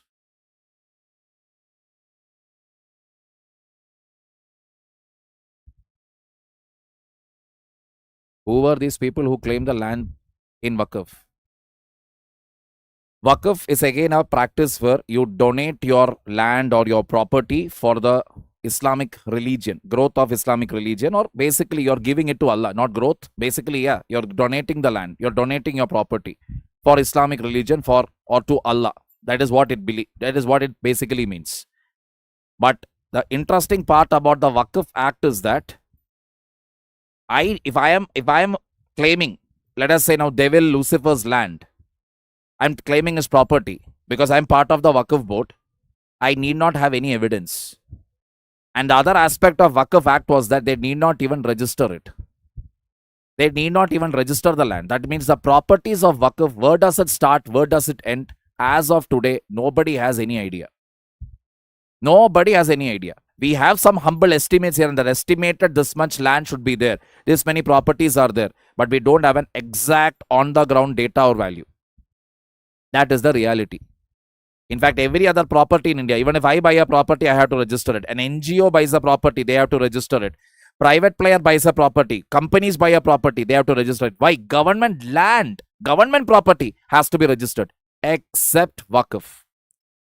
Waqf properties require no registration. 5-year practicing Islam rule for creating Waqf. That is, a 5-year practicing rule was created. What is this 5-year practicing rule? That means I should be a Muslim for at least 5 years if I have to Waqf my property. This was the change that was introduced in the new act. Only those practicing Islam for 5+ years could create Waqf. Supreme Court stated, conditionally stayed until government frames. Conditionally stayed until government frames rules on how to verify practice of Islam. That means government did not say, no, this is very bad. No. Government basically said, okay, we don't have a problem with this. But let the government frame the correct rules to know. We want to know what rules the government will frame. How will they verify that the person was practicing Islam for 5 years? How are they going to verify it? We want to know that. Moving on. Now, what are the provisions which Supreme Court did not even touch? Abolition of Waqf by use. Land long used for religious or charitable purposes deemed Waqf, even if unregistered, will be removed. That means if you have not registered a particular piece of property or land, you were using it for religious or charitable purposes, which is considered to be Waqf. But if it is unregistered, it will be removed from the list of Waqf properties. No more Waqf by use and all. You want to get it, if it is Waqf means you have to get it registered. Did not stay. Government argued it prevented misuse on government land. Court saw no strong case for stay. The Waqf by use stands. Waqf by use is no more there. That means I have been using this land for so many years. We have been using it for religious purpose, charitable purposes. Is no more an argument to say that it is Waqf land or Waqf property. You have to get it registered properly. Application of Limitation Act. Earlier, Waqf could challenge encroachments without time limit. Now subject to limitation period.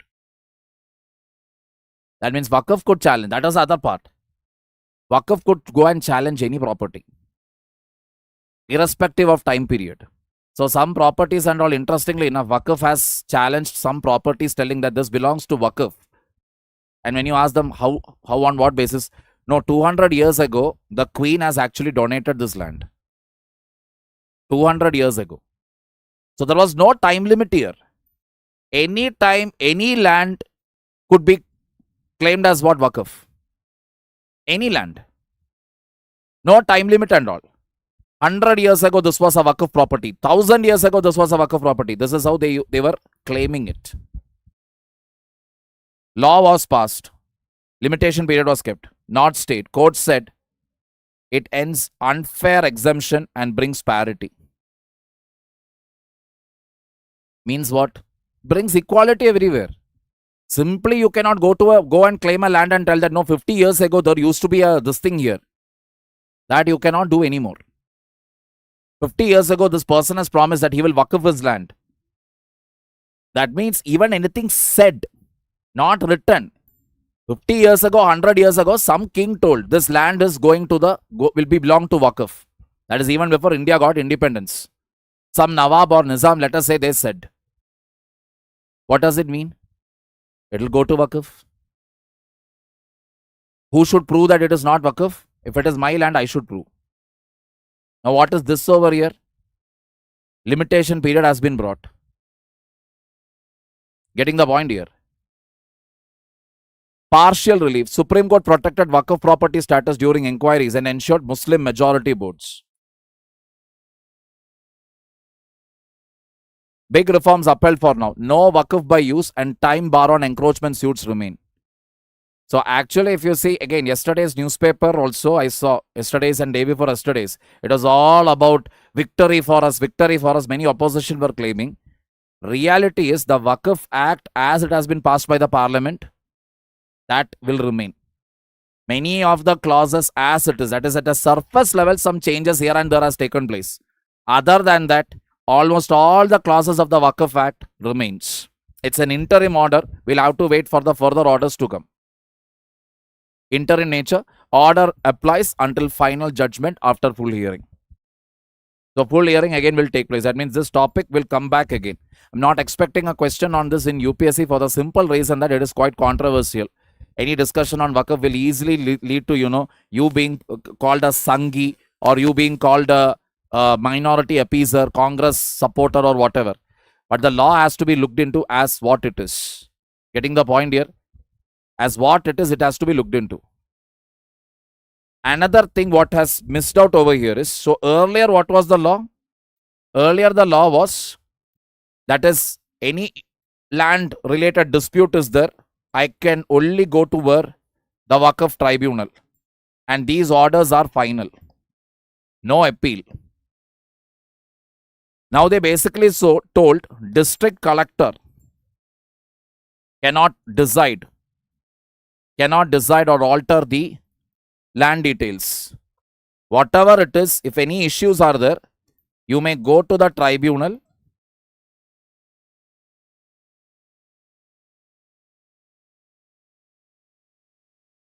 and then the High Court. Getting the point here? Easily the High Court also comes into the picture now. That means tribunal orders are no more final. If I'm unsatisfied with the tribunal verdict, I can easily approach the High Court. Old Waqf law was not like that. Got the point here? That means Waqf law as it is, how the parliament has passed, nearly 95% of it remains as it is. As of now, we will wait till the final judgment comes.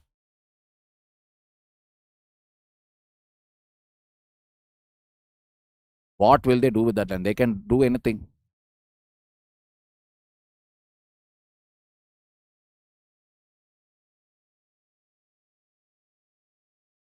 No idea.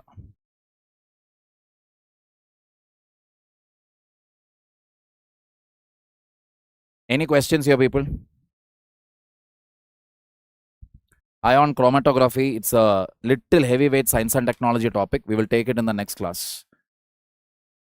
Then why controversy started? Controversy started only because two things. One was a village in Tamil Nadu. A village in Tamil Nadu, one fine day, there is a Waqf board. And that Waqf board was claiming that that land belongs to Waqf. And I told you, when you claim an entire piece of land there, I have to prove. So an entire village had to prove that the land belongs to them. And what is the interesting case? This was a very interesting case again because that land and surrounding region, and there was a temple, I think there. There was not. I think there was a temple, which was at least some 400, 500 years old. Very old temple. Because Tamil Nadu again, there are plenty of old temples across Tamil Nadu, north, south, east, west. Plenty of old temples are there, constructed during the Chola era, Sangam era, etc. Like that, one old temple was there. So automatically the question came, how can they come and simply claim a land like that? A region like that, how can they come and claim? This created controversy. In addition to that, if you notice again last 2 years, laws, that is you can search it in Google, Waqf Act controversies, Waqf land controversies, you will find judgments given by Delhi High Court, you will find judgments given by Madhya Pradesh High Court, you will even find one bizarre case. Bizarre case is this. Two postmen. Post office, you know, right? Post office comes under central government.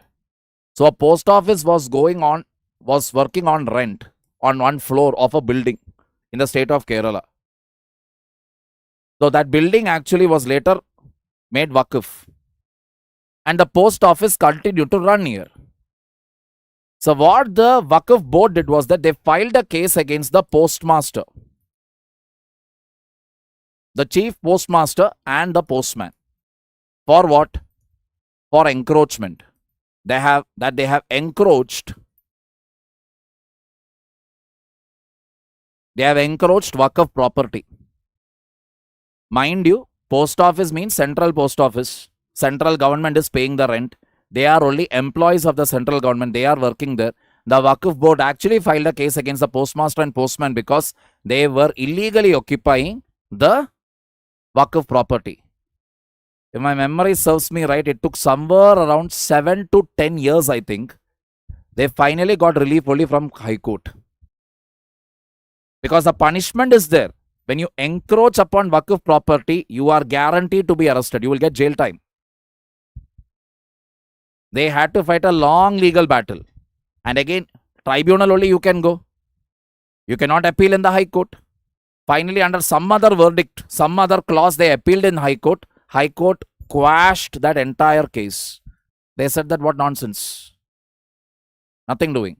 No punishment under this thing. They were only working there. You have an issue, you take it up with somebody else. Not against people who are working under the central government. See, the fact of the matter is the same reason. NGOs, civil society organizations, before 2014, whether you like NDA government or not, let me tell you, before 2014, 98% of the NGOs in the country were not registered. Not registered. No income tax returns.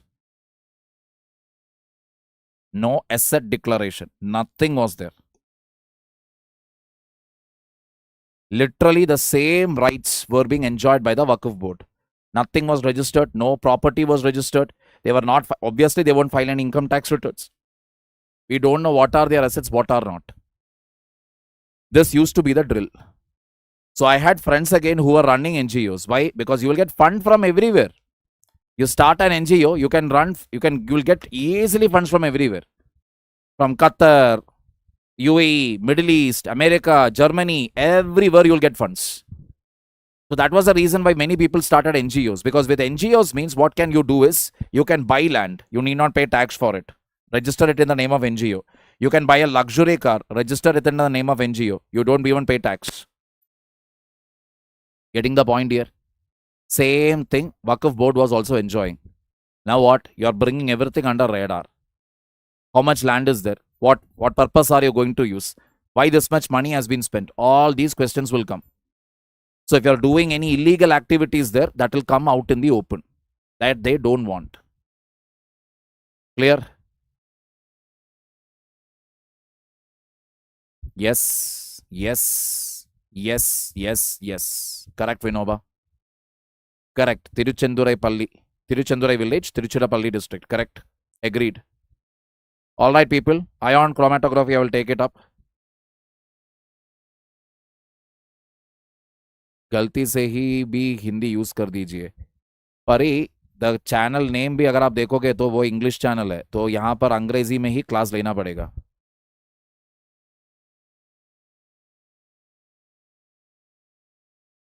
Now it is a time for mentoring Azad Chandrashekhar operation polo police action right liberation of Hyderabad from the Nizam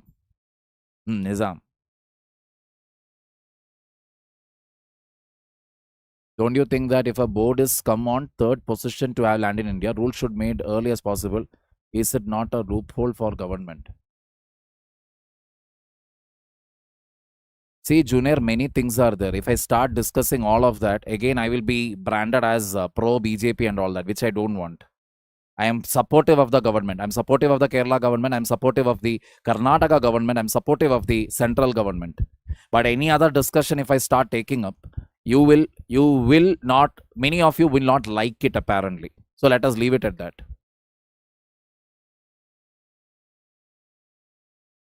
Namaskaram. Beauty tips for you. Give some motivation to stay consistent. See, there is no motivation. I have told this many a times. There is no motivation and all. You are not doing something because you don't like to do it. You will do that thing without even anybody asking if you really like to do it. Getting the point here? That is the only thing. If you really love to do something, you will definitely, no matter however busy you are, you will find time for it. You don't like something, no matter how much of a time you have, you are not going to do it. It is as simple as that. Every human being has to have goals in their life. Daily goals, weekly goals, monthly goals, yearly goals. So that you should have. So daily you should be doing something which is going to help you in your future. So you decide what you want to do.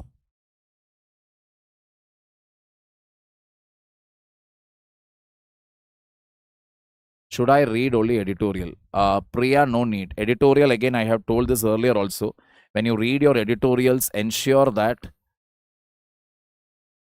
look for data and look for any names of any institutions, names of any reports, names of any academies, whatever. Only those things. Other than that, don't read the editorial completely. Because editorial, unfortunately, when you read the Hindu and all, you will develop a very strong anti-governmental opinion. What Hindu reports is not so true. Hindu will always report only one side. If they say bad, they will only say bad. They won't say what is good. What will be the other side of the story that they will never report. Getting the point? Whoever did it, it is not about who did it. Let us again leave it at that. It is all about what are we doing currently about it. Because see, one of the fundamental thing is everybody should be treated equally. Right to equality, Article 14, rule of law, equal protection of law and equality before the law. Whichever religion it is, Hindu, Muslim, Christian, Sikh, Parsi, Buddhist, Jain, Jews, whatever it is, every religion should be treated equally in front of the law. One board alone, one religious board alone cannot have this level of powers. Claim any land to be theirs. No further questions asked. Everything should go to a tribunal. No. I can't retain what I study. What should I do? Read it again. It is already enacted, Shiva. It is already done.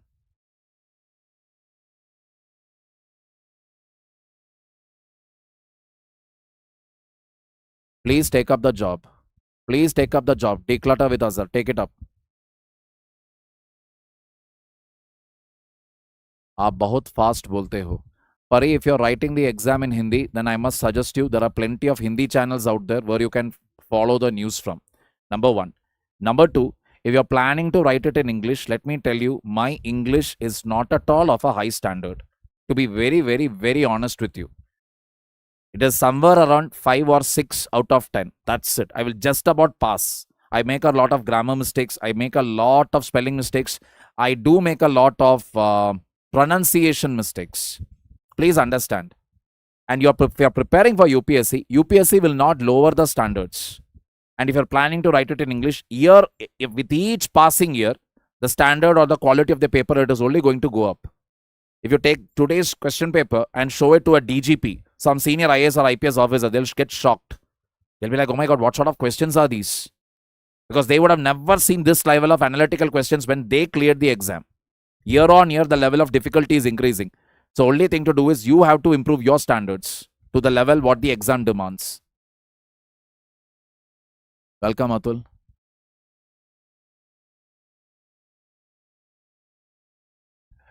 You can go for Lakshmikant.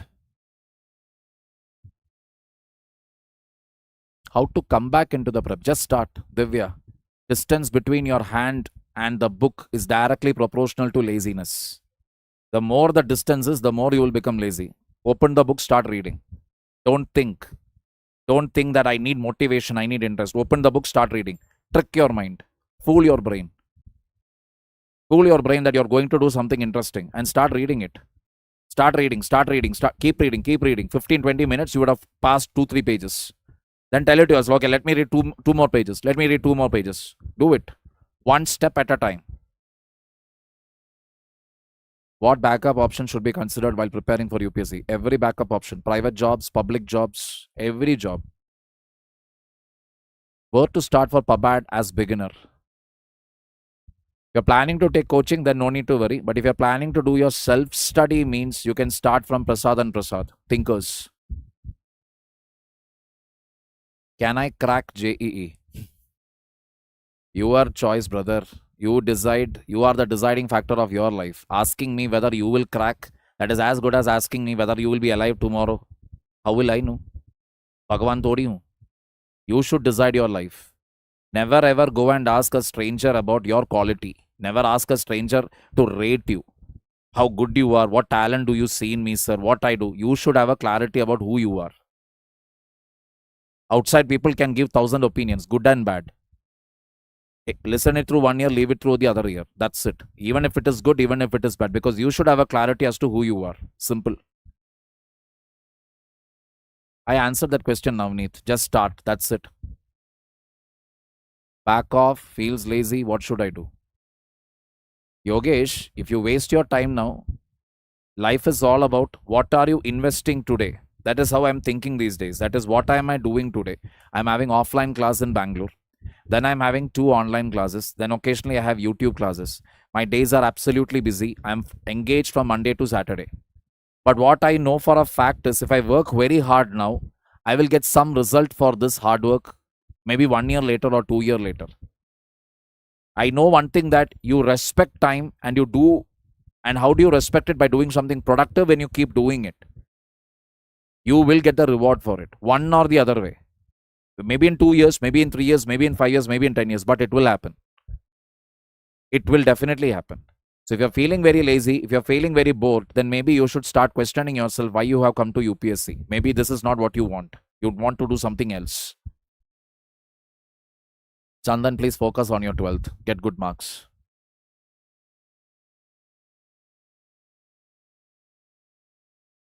This government has always been against minority. Waqf is one example. Acha. Does any other religion have this level of freedom to manage to, that is, they can go and challenge any other land, any land they can challenge and they can take it, make it theirs, no questions asked. Is there any other religion out there? Do Christians have this right? Do Hindu temples have this right? Do Parsis have this right? Do Jews have this right? Getting the point here. So government is anti-minority and all when you say on what basis it is. Next question is that, on what basis? Are the minorities not getting the benefits of the schemes of the government? Pradhan Mantri Awas Yojana or MG Narega or National Food Security Mission? Are they denied the rights to these schemes just because they are a Muslim? Is there anything like that? Any report?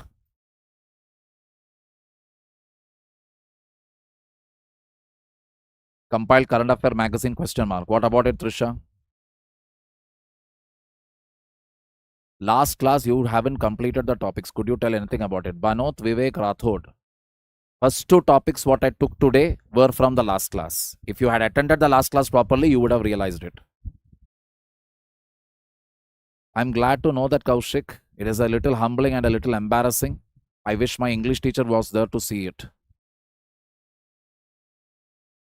Answer writing from beginning kaise kare? From beginning kaise kare? Start with small topics like history, geography, GS paper 1. Read the question, study the topic, then write the answer.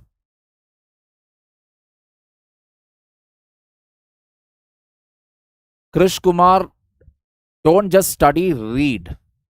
Read and highlight the important points and keep repeatedly reading it. That is the only way to do it. Yes, you can start it during graduation. That I have no idea, RNBC. My optional is public administration. Ali Shilva Kumar, how is the availability of software jobs after 5 to 6 years? Bhagavan Jane, I don't know, Shilva.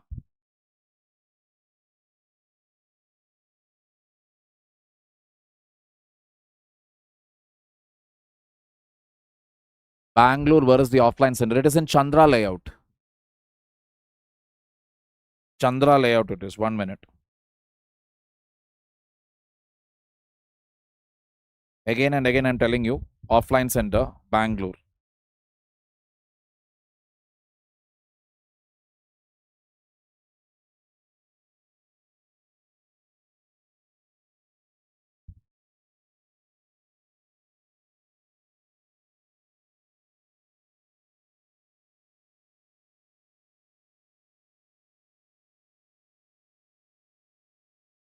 Wait a minute.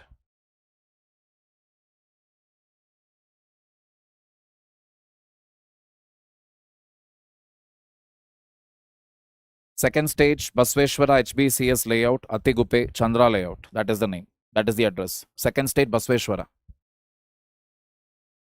We will let you know, Shiva. We will let you know.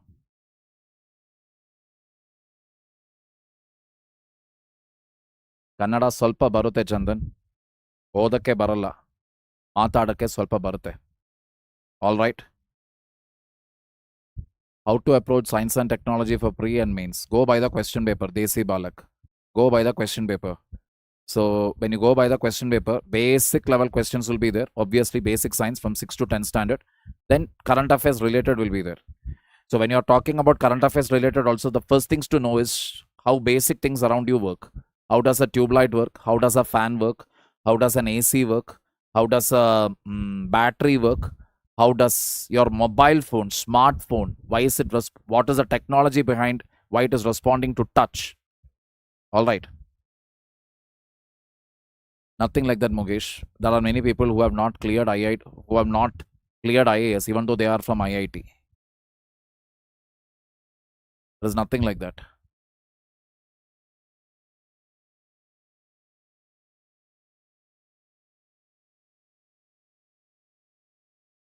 Harshit Rajput, please choose your future graduation course because you're interested in it. Don't make choices in your 11th and 12th or even for your graduation because you want to give UPSC. Please understand UPSC exam. Again, let me tell you, people, I don't know whether you have heard of this guy, Alphonse Kannandanam, Malayali from Kerala. He had failed in his 10th. He had cracked UPSC. Last year or last to last year, somebody was there who has not even cracked, who scored very low marks in 10th and 12th. He also cracked UPSC. Then there are people like Mr. Annamalai and all, Annamalai IPS, who is like supremely intelligent, worked with a private company, and then he came and cracked UPSC. All sorts of crowd is there. So you can never say, okay, only English-speaking crowd will clear, or only people from professional courses will clear, or only people from this background will clear. Every set you will find over there. Yeah, 21 years are eligible. You can leave, Adarsh. The class is over. Take care, people. God bless. Jai Hind.